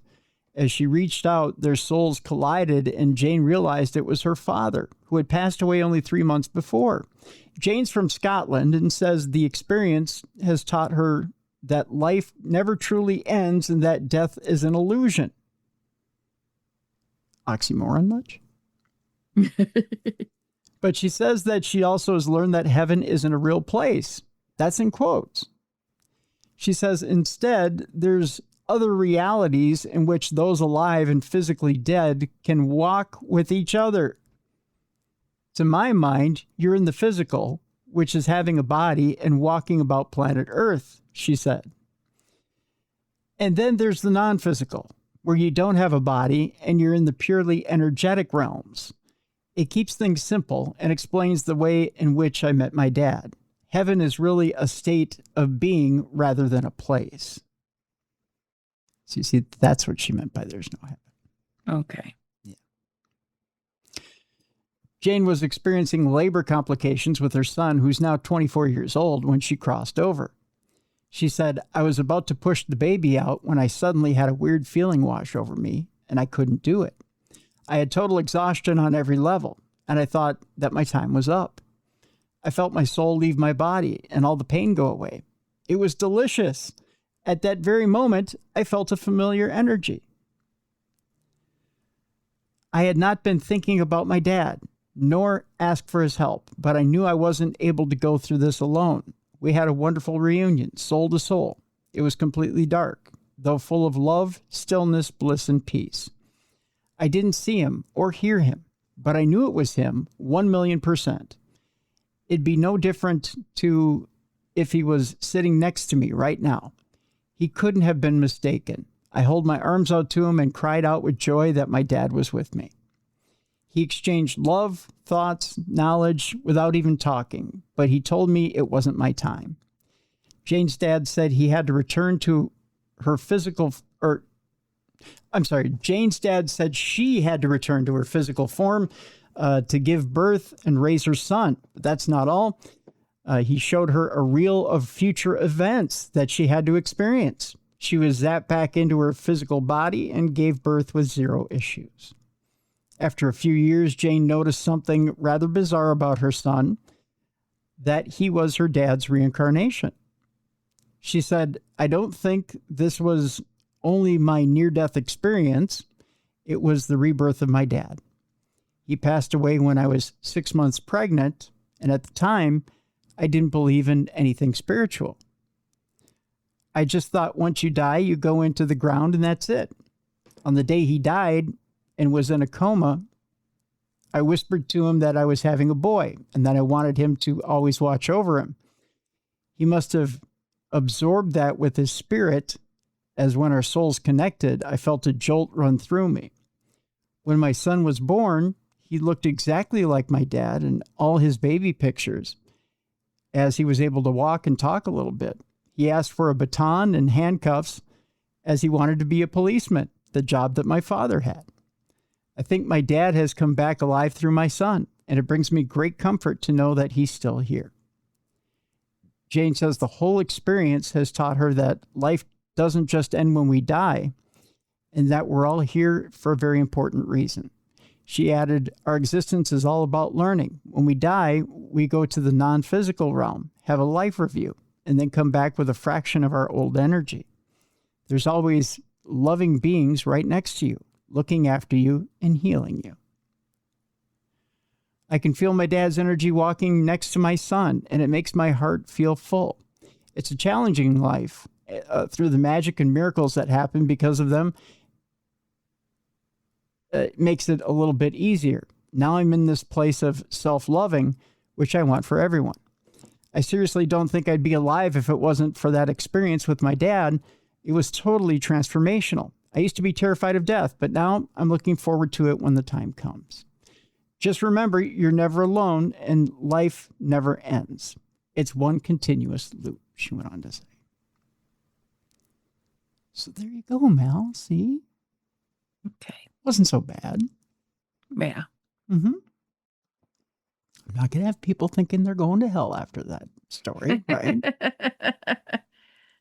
See? Refreshing story, right? Okay. Now this story is going to be about hell. Here we go. Ready? This story is about a pilot who died when his helicopter crashed, and then he saw the Grim Reaper who delivered a simple message. You're mine now, buddy. Yeah. A former U.S. Army colonel who specialized in military applications of the paranormal has told a harrowing tale of a helicopter gunship pilot's near-death experience in the jungles of Vietnam. Oh, we're going back a ways for this one. Yeah. A former U.S. Army colonel specializing in the military use of the paranormal has shared a chilling account of how a helicopter gunship pilot's brush with death led to an encounter with a cloaked Grim Reaper amidst the jungles of Vietnam.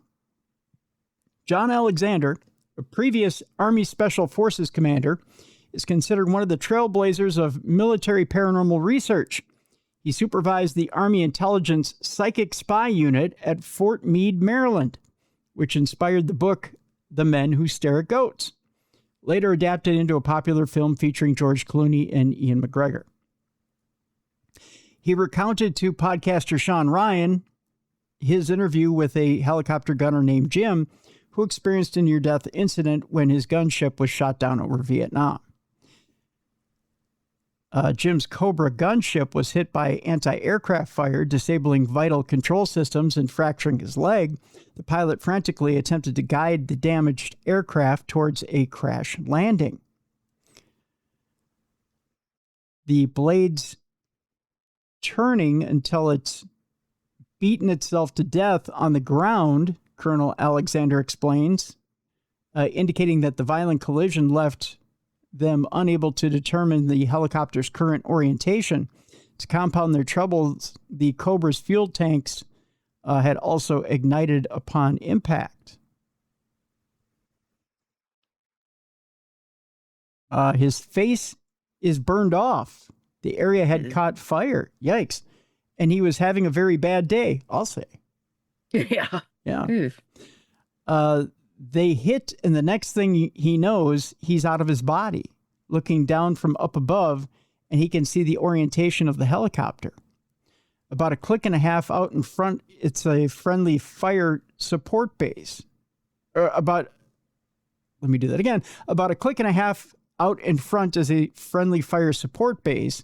There's jungle all around them. Other than that, but you have to have had the position from above to look down to see the orientation.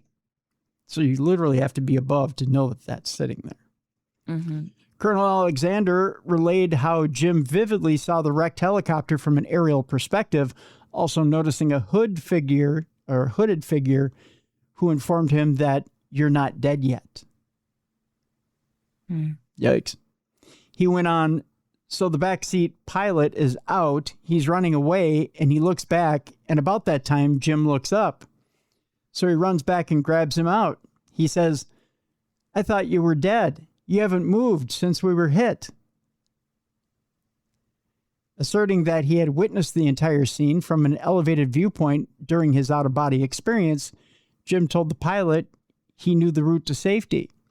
Now the pain is setting in, and Jim's not in a position to argue, and so he hides behind some big anthills that are in the area. How big are these anthills? Yeah. And about that time, the Viet Cong are coming after them, Colonel Alexander said. The pilot departed in the direction Jim had indicated, hoping to find assistance. As he had successfully directed his pilot, assistance arrived swiftly, allowing the severely injured gunner to live and recount his story. Colonel Alexander described it as a one-of-a-kind incident, stating, "It's the only case I have where you have vision from an out-of-body experience or perspective, and then it's physically replicated." It's really interesting. So you experience it first in the out-of-body experience, and then you replicate it physically. It's amazing. Huh. Interesting story. All right. Our next story, we're going to Florida. And, we hear quite often about psychics being called in for missing person cases. The Fort Lauderdale police have called in a psychic to help find a girl in an infamous cold case. In this case, they have been called in for the mysterious disappearance of 15-year-old Sophie Reeder, the teen who lived in a waterfront home with her father on Citrus Isle in southwest Fort Lauderdale, went missing in 2017. She'd be 24 years old now. Now, a lot of people would think, well, there's not much hope there, right? So essentially right now they're looking for a body. She was last seen on surveillance camera as she strolled along Davie Boulevard late at night in high-top sneakers and a leopard print coat. Her phone later pinged at the apartment of a felon. Oh. Yeah, not good. Lonely and depressed, she'd been communicating online about working in the sex trade, and police and family fear that she might have been trafficked for sex. Adding to that mystery, the date she disappeared, May 19th of 2017, it was circled on the calendar in her bedroom. There's been no sign of her since, no arrests, and no breaks in the case. Family members who have expressed disappointment over the years with Fort Lauderdale Police Department's handling of the case said they were open to the use of a psychic and glad to see any movement towards answers. Though unusual, unorthodox, and often a last resort, police departments at times call on psychics to help redirect detectives who have looked at the same facts and evidence time and time again. The woman hired in this case specializes in helping law enforcement. Fort Lauderdale Police Department spokeswoman Casey Lining said an investigative team met with psychic profiler and medium Alejandra Taborn recently on Sophie's case and is actively evaluating the information provided and determining if there's anything that may assist them in the investigation. Lining said this is not the first time the agency has consulted a psychic in Sophie's case. Last year, another psychic reached out and offered to help for free, and that according to Lining. It did lead to some follow-up investigation in a canal, and we immediately began conducting an extensive search in the canal and surrounding area, Lining said in an email. Unfortunately, the search yielded no results. That had to be incredibly tough, I would think, for the family. I would think so. Yeah, because you think you've finally found something and you go to look and you come up with nothing, and you want to put your trust in the psychic and think that they've for sure found something, but then you come up with nothing, and that becomes a little hit and miss. Yeah. The 31-year-old Taborn lays out on LinkedIn how her life experiences led her to create a training program for police called Sharpen Your Instincts. At age 20, just before graduating from college, she says, my boyfriend's dead brother came to me. I started seeing things, hearing things, feeling things, knowing things about the dead. I thought I was losing my mind. 5 years later, she says, she had her first detailed vision of a murder. I saw how she was killed, who did it, and felt the intention behind it. Patrick Reeder, Sophie's father, said he turned to a psychic himself years ago when his daughter went missing and found it good, but a little hocus pocus. It's encouraging that they want to do something, but I would like to see a track record or success stories, he added. The Tampa area psychic said she can't speak about her work for Fort Lauderdale police and declined to share past successes. That's the only thing that's a little suspect. Lining said the agency paid $1,500 for a 90-day consultancy period and might use her on other cases. She said, I'll keep it simple. Psychics don't solve cases. The police do. Taborn wrote on the Herald.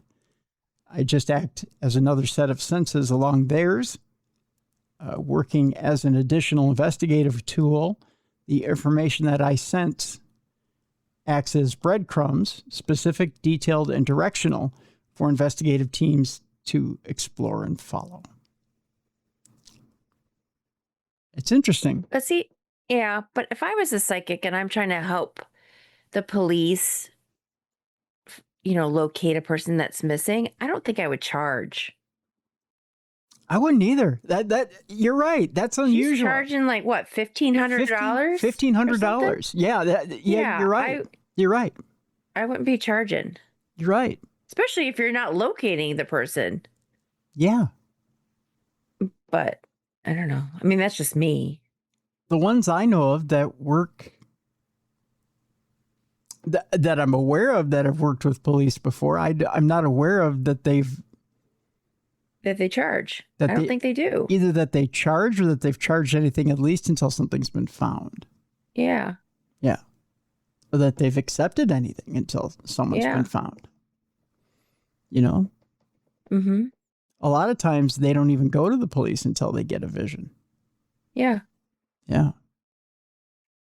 I don't know, Mallie. That's a good point. That seems almost like a for-profit deal, doesn't it? Yeah. Yeah. That's unusual. That's like people who charge to investigate, their home. Yeah. Yeah. How like people will pay. I mean, majority of the people who do investigating, they don't charge, but you've got those people. Yeah. That'll charge to investigate someone's home. Yeah, that's strange. Strange. Next story has to do another time traveler, another week, another time traveler. They're coming out of the woodwork over the last month and a half. I don't know what it is. Yeah, that's weird. Yeah. This one's from 2045 this week. Time traveler claiming to be from the year 2045 delivers alarming predictions for the next 4 years this time. I love these time travelers. I wonder if any of them will be accurate. Wasn't one of them supposed to be like last week? Wasn't there a date that just happened that they were saying? I thought. Maybe I was wrong. I'm not sure. We've had so many of them lately that... Yeah. Yeah. Man claiming to be a time traveler from the year 2045 says the world will gain definitive proof that aliens exist, cash will be extinct, and the U.S. will no longer be a country within the next 4 years. 4 or 40? 4. 4 years. Oh. Yep. Calling himself Adam Arkin, the mysterious man claimed the technology to travel in time will become publicly accessible in 2028. The same year, he said extraterrestrials will land on Earth and end decades of secrecy by governments worldwide. Arkin, who claimed he was born on December 6th of 2019, he's a youngin'. Without any proof, recorded his supposed knowledge of the future during a March 2019 video, which recently resurfaced online amid the public release of classified UFO files by the Pentagon. While allegedly connected to an active lie detector machine, Arkin said, yes, it is true that aliens did land on Earth in August of 2028. In fact, we have known of the existence of aliens before 2028, but it isn't until 2028 that it became public knowledge. Arkin, whose face was blurred and voice altered during the interview with the YouTube channel Ep87, said he had traveled back to a time before he was born to experience history in person, which he claimed was a common practice in the future. Time travel was released to the public in 2028, but it was invented in 1981. Do you remember that as part of your childhood? Nope. Wish I would have. Would have knew it was available in 1981. I would have traveled back in time to some of those Viking Super Bowl teams and we would have won. But it was just kept secret, time travel that is, until they released it publicly, I guess. Selfish bastards. Moreover, Archon has claimed that most UFO sightings today were actually the craft used by time travelers from the future to go back into time to visit historical events. So, ninny boo boo. According to the 10-minute interview, which has been viewed more than 1.3 million times, Arkin was telling the truth, with Apex TV claiming every answer registered as truthful on the lie detector test. Go figure. Mm-hmm. Yeah. Do you have any burning questions for the future? Next 4 years? No? I'm good for just going day by day. Yeah. Not anything you really need to know about the next 4 years? Not really. I like to be surprised. Yeah. Yeah. We don't need to know everything. Yeah, I don't think we do either. Yeah. I can't imagine, though, that... I don't know. It seems like a lot of these guys are piling on. Like one guy shows up and goes, there won't be any more U.S. in the next 4 or 5 years or in the next 10 years, the next 20 years. And the next guy shows up and goes, there won't be any more U.S. in the next 10 years. The next guy shows up, there won't be any more U.S. in the next 4 years. They keep getting more drastic. Yeah. Yeah. And it's like, okay, if you know that it's not going to be here in the next 4 years, what can we do to prevent it from not being here in the next 4 years? Right. Nobody has an answer. Yeah. Like, in my time, this is what we did. We just gave everybody, like free McDonald's Sundays on Fridays. Mm-hmm. And that's how everybody became happy and we saved the U.S. Yeah. We got the shake machines to work. Yeah. Yeah. Right? That's what did it. That saved the U.S. Mm-hmm. But no, that they didn't give you an answer. They just told you the U.S. was going to fall. Mm. All right, coming down to the end of the program. You know, I told you last week I absolutely loved the Odyssey. Yes. All the scandals withstanding or withholding. Mm-hmm. I don't really consider the whole Helen of Troy thing a scandal. I don't care if Lupita played it or not. Right. It doesn't matter. It's a fictional character. Who cares?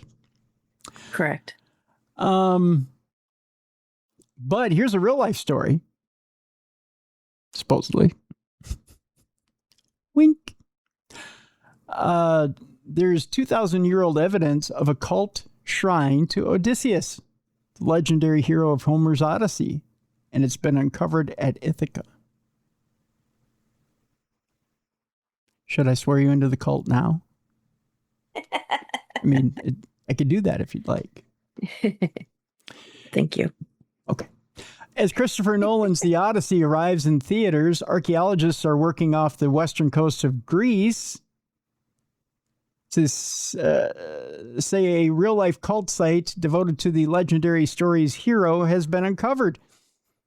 Local traditions had long told of a stony hilltop on the Greek island of Ithaca that had once been home to a shrine to Odysseus, the legendary Greek king of the Isle and main protagonist in Homer's famous poem. Now, after close to 2 decades of archaeological work on the island that served as home to the fictional king in Homer's epic literature, archaeologists say they have uncovered the most compelling evidence yet that a genuine historical cult site had existed there, dedicated to the famed hero of the Odyssey. They had a cult around a fictional king. I don't know what's worse, that cult or the guys who have harems of AI sex dolls. Yeah. I mean, we got them all today. I think the cult with the sex dolls is worse. Yeah, they're probably worse. You're right. Yeah. Researchers with the University of, is it Ioannina, I believe, recently revealed the discovery of new inscriptions and artifacts supporting the existence of a cult element devoted to Odysseus, uncovered at the ancient complex at Agios Anthanios. Boy, I gotta take a breath to try and tackle this one. Agios Athanasios. Yay, I did it. Which had been a public sanctuary devoted to the worship of Homer's famous hero during the Hellenistic and early Roman periods. According to a statement released by the Greek Ministry of Culture, the building complex is characterized by a series of robust structures located on terraces, which involve several monumental elements featuring carved architecture and niches for what appear to have been votive offerings or inscriptions, all of which point to its use as a cult site. It's interesting. Mm-hmm. A cult to a fictional king. Yep. You gotta love it. It'd be like if I decided to start a cult of Batman.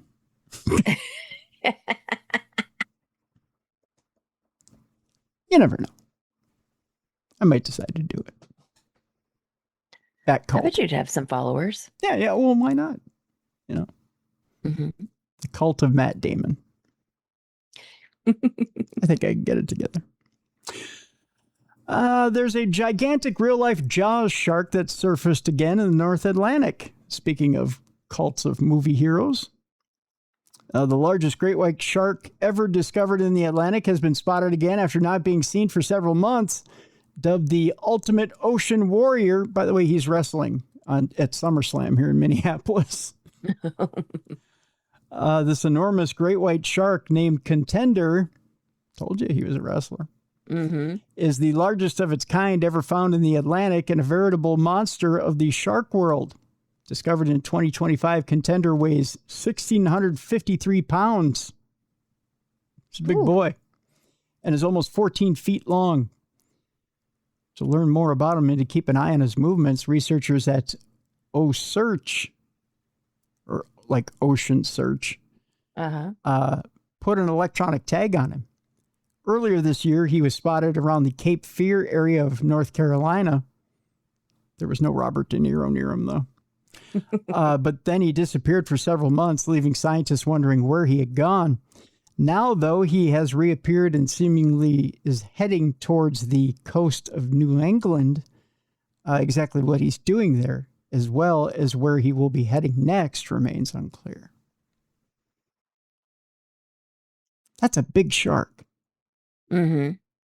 Just to be putting a little tag on him and just watching him swim around. That's... Yeah. You a big fan of sharks? Nope. No? Nope. Yeah. I'm not one of those people that wants to go down in the ocean in a cage. Nope. Did I ever show you my picture of the smiling shark? The shark that smiled at me at Sea Life in Mall of America? I formed a bond with a shark when I went to Sea Life at Mall of America. See if I can find the picture real quick. So went with the fam over to Sea Life. Fam was in town from Texas. And, I think I have the picture here. So I decided to take a tactic with this shark. And the shark kind of swims up to me. It's kind of floating there in front of me. And I go, "Oh, who's a pretty shark? Are you a pretty shark?" And the shark kind of looks at me and starts to smile. And this worker from the Mall of America, from Sea Life, walks up to me and she goes, "Oh my God." And I go, "What?" And she goes, "I have never seen that shark smile before. In fact, I've never seen a shark smile before. You got that shark to smile." And I took a picture of it. Do you want to see the shark smile? Sure. That's a smile? That's a smile. Oh. That's a shark smiling. Okay. Yeah. I know it doesn't really look like a smile, but that's a shark smiling. Mm-hmm. Yeah. Because that's a regular... Remember that place is haunted. That's the one we investigated that's haunted. Yep. Sea Life. Long time ago. See, that's the shark swimming up. Okay. And this is the shark smiling. Okay. I said, "Who's a pretty shark? Are you a pretty shark?" "Yes, you are. You're a pretty shark." And it just went, "Yes, I am. I'm a pretty shark." See, you can see its mouth when you go frame by frame. It's getting bigger. You see its little mouth getting bigger. Okay. Because even the lady was standing there going, "Oh, it's smiling." And I went, "Yeah." She's like, "How did you get it to do that?" And I'm like, "I don't know. It evidently it likes me. Either that or I'm lunch." Yeah, exactly. You turn your back to it and it's trying to go at you. Yeah, it's like... with its mouth wide open. Right. Evidently, if you just try compliments with them, it's better. Yeah. Right? You're a shark whisperer? I guess I am, yeah. Until, like you said, I turn my back, and then I'm lunch. So. All right, let's see here. I think we have two more stories, and then we're done. We're out of here today. Major find is a new species of monkey is discovered in the Congo, in the Democratic Republic of the Congo. The primate is only the 5th species of monkey to be discovered in Africa within the last 75 years. Is this the one with the weird mouth? Did you see that story? No. Maybe this is the same one. Let's see. Found in Lomami National Park in the Democratic Republic of Congo, the new species was originally spotted by conservationists back in 2008, but at the time, all they could get was a blurry photograph. It wasn't until more than a decade later that the concerted efforts were made to track down the animal. The new monkey is unusual as it has a striking, pinkish orange lips that has somehow managed to remain undetected despite the amount of conservation work and study occurring in the region. Researchers discovered that the species, locally known as liquelli, that's how it got the pink and orange lips. Gotcha. Right. Was already known to the people who lived in the area, but was also thought to be notoriously shy of humans. It has since been given the scientific name of Colobus congonesis.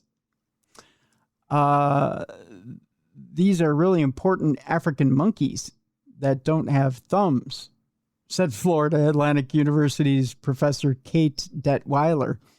They're these herbivores of the canopy that are a critical part of the ecosystem. We think they have a lot to do with processing seeds and germination in the forest. Now, you can't tell from this picture, but this is what they look like right here. They have pinkish orange lips.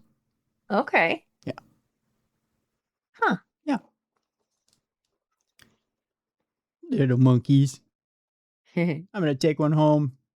I don't know what I do with him. He doesn't have thumbs. We're not going to thumb wrestle. Yeah. Yeah. But we'll have a good time.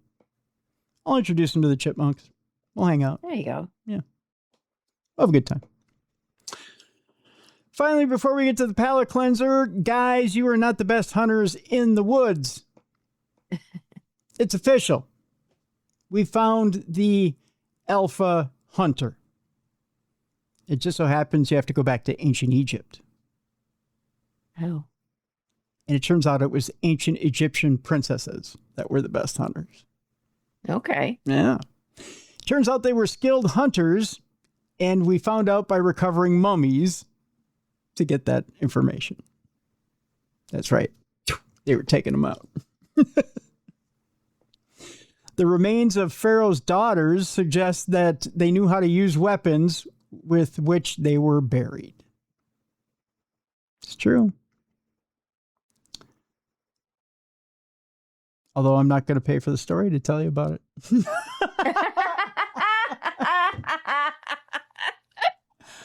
So there's that. It does say that the remains of Pharaoh's daughters suggest that they knew how to use weapons with which they were buried.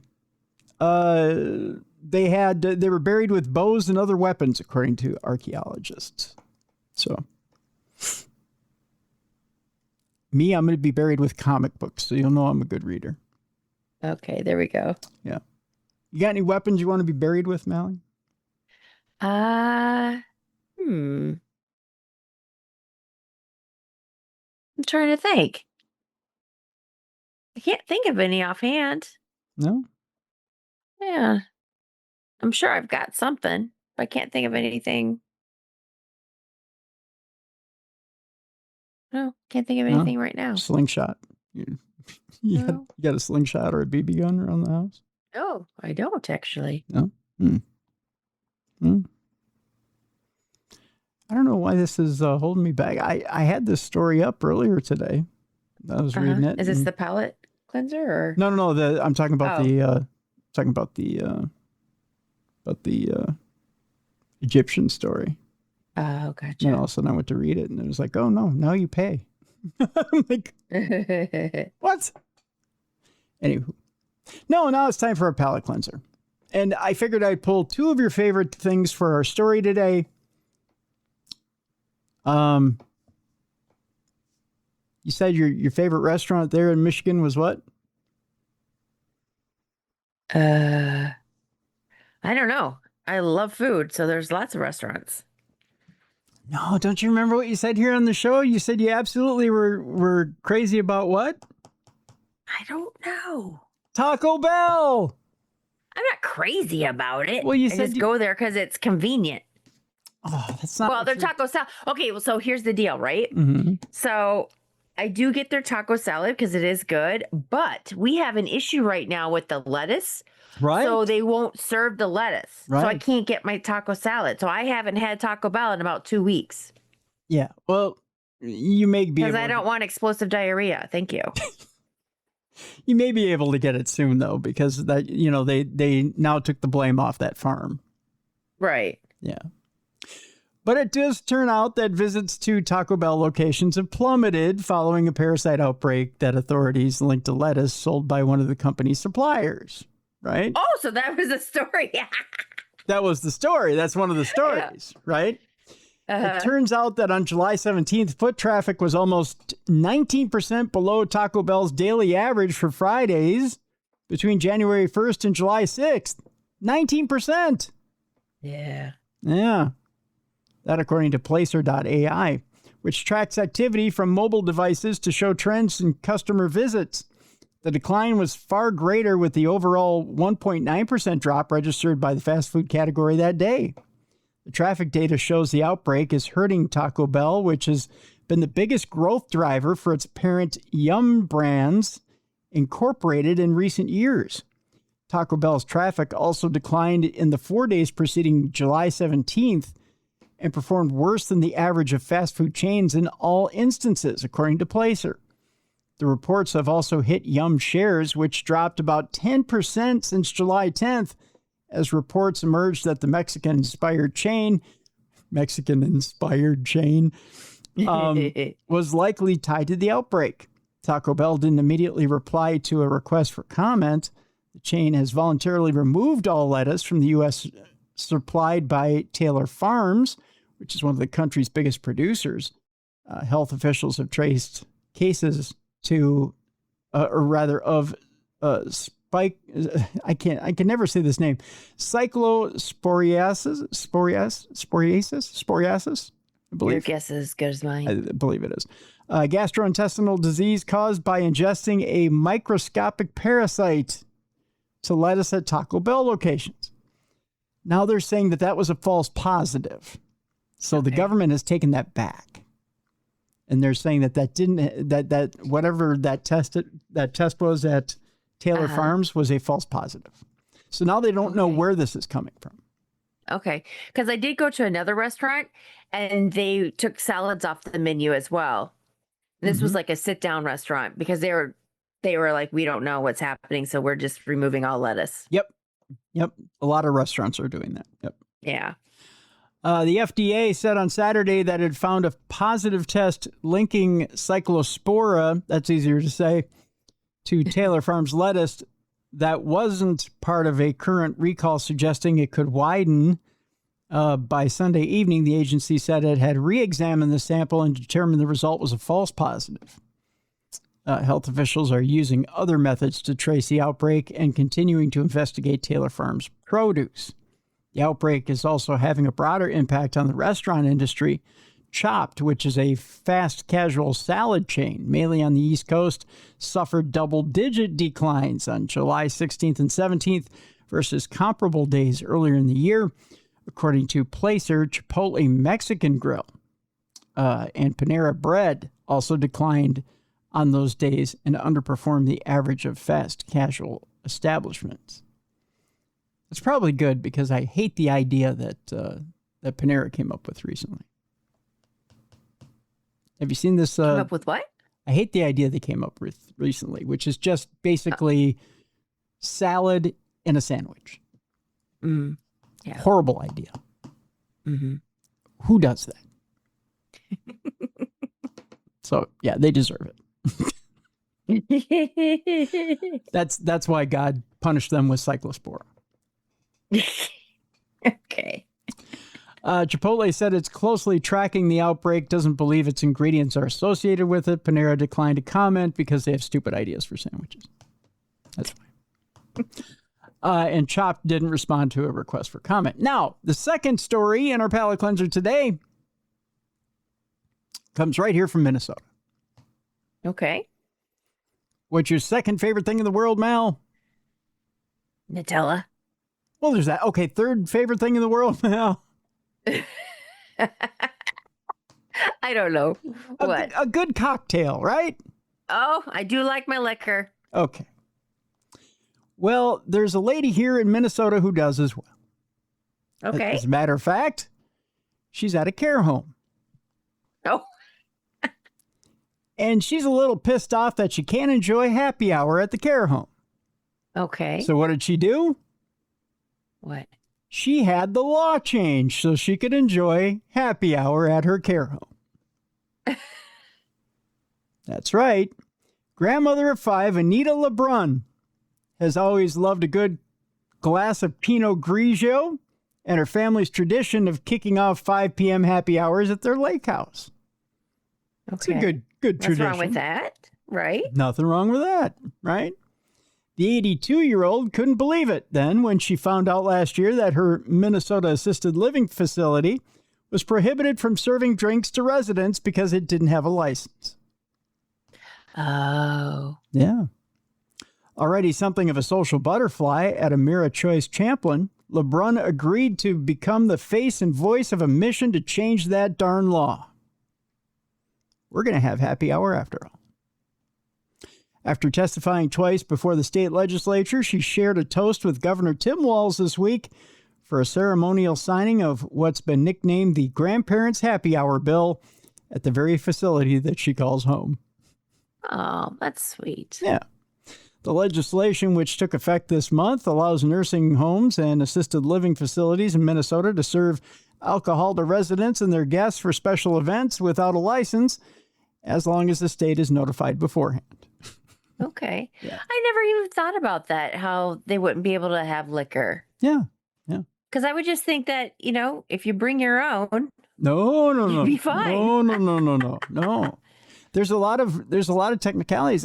Liquor interferes with a lot of medications. I didn't even think about that. Yeah. So it's Okay. prohibited from a lot of homes. Huh. LeBrun went on to say, "I'm very proud because everybody's so excited about it." I bet they are. Yeah. Yeah. They get a little nip now, huh? Exactly. Get the freak on. That's right. Added that her fellow residents found the restrictions ridiculous because, after all, they're grown adults. Mm-hmm. The rules on drinking in nursing homes or assisted living facilities are decided state by state, and many facilities across the U.S. actively promote happy hours and other events to encourage solicitation. Not like that, but yeah. Residents at the care home LeBrun lives in have always been allowed to imbibe in their rooms and to bring their own alcohol to community functions, I guess. That according to Amira Choice's Sarah Lumen. She added that due to older people being at greater risk of such things as falls, alcohol consumption has been limited to 2 drinks at social events. So what is our hero's problem then? She's a lush. Boy, she wants to tip More him than back. 2. Yeah. She's like, keep them coming. Yeah. Right? Speaking at the signing of the legislation, Governor Walz said growing older shouldn't mean giving up the traditions and freedoms you've enjoyed your whole life, like getting a little tip of canoe in front of everybody, I guess. This law cuts unnecessary red tape so senior living communities can spend less time worrying about paperwork and more time creating opportunities for residents to celebrate birthdays, anniversaries, happy hours, and everyday moments together, he said at Tuesday's ceremony. Yeah, there you go. That sounds like fun. So everyone's getting shit-faced at the senior home. That's good. Nice. Yeah. That's what we have to look forward to, Mel. Mm-hmm. With that, what's going on in your world? Are you looking to tip one back tonight? Let's see. Well, I've got what? Looking to tip one back tonight, or what? Yeah. Well, it's kind of late. If I would have started earlier. Let's see. What do I got going on? I got a ghost hunt. I'm going on a paranormal investigation on Saturday. That's going to be fun. It's at a mortuary. Right on. So that'll be fun. I've got, if anybody is in the Detroit area or in Michigan, we've got the rummage sale happening in Wyandotte. So go check that out. We're open Friday and Saturday for that. I've been working on that for the museum. All proceeds go to the museum. And by the time our next episode will come out, I will have a recipe out on the website for a blackberry cream cheese crumb cake. Oh. Yes, because I had to use the blackberries up from the cocktail that I made. So I ended up making this, and it was a big hit. So, because Derek brought it to work. Wow. Yeah. Wow. Mm-hmm. So I'll put that up on the website. Wow. Yeah. Boy, you are at it this summer, aren't you? Yep. Yeah. So Wow. I like baking. It makes me happy. Yeah.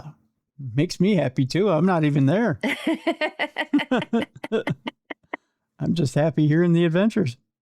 Yeah. That's wow. Yeah. So check that out. We have links to paranormalgirl.com and on the site here actually in the description of this program. So you can check out everything that Mallie's doing there. And please go check that out. Let's see here. Tomorrow on the big show, we have Dr. Kendall is with us. What are we talking about tomorrow with Dr. Jonathan Kendall? We are talking about his brand new book. Dr. Jonathan Kendall is talking about metaphysics of UFOs and other paranormal phenomena. That is tomorrow on the big program. Should be an interesting program. Cool. Dr. Jonathan Kendall tomorrow. Nice. Yeah. So we have that to look forward to tomorrow. Very cool. Very interesting program. Been a good week. Been a good week this week. So, yeah. And again, if you have a guest that you'd like to hear, hit me up, tim@darknessradio.com. Make sure you include some sort of contact info for them as well. Just don't say, you know what I'd like to hear? I'd like to hear from the little man on the moon, and then just disappear out of my emails. No. That will not do. All right. A couple of reminders for you before you take off. If you're listening to the show and not watching it, go to the original Darkness Radio on YouTube or darknessradioshow.com. The video is located right next to the audio. They live in the same spot on darknessradioshow.com. Also, please be kind, rewind, or just give us a nice review. Nice 5-star review would be nice. We'd appreciate it. Also, be sure to support the show. Go to darknessradioshow.com to the store section and get your True Crime Tuesday or Darkness Radio swag. We got all kinds of cool stuff. We've got t-shirts, hats, hoodies, rocks, glasses, so you can make those recipes, those drink recipes that Mallie's putting up at paranormalgirl.com. Let's see. Otherwise, I believe that does it for this week. For Supernatural News, join us tomorrow for Dr. Jonathan Kendall, where we're talking about the science and metaphysics of UFOs and other things. I believe we're also talking Sasquatch and ghosts tomorrow, too. Okay. So, of the paranormal in general. That's tomorrow. For Mallie Fox, I'm Tim Dennis. Thank you so much for tuning in to the best in paranormal podcasting right here on Darkness Radio.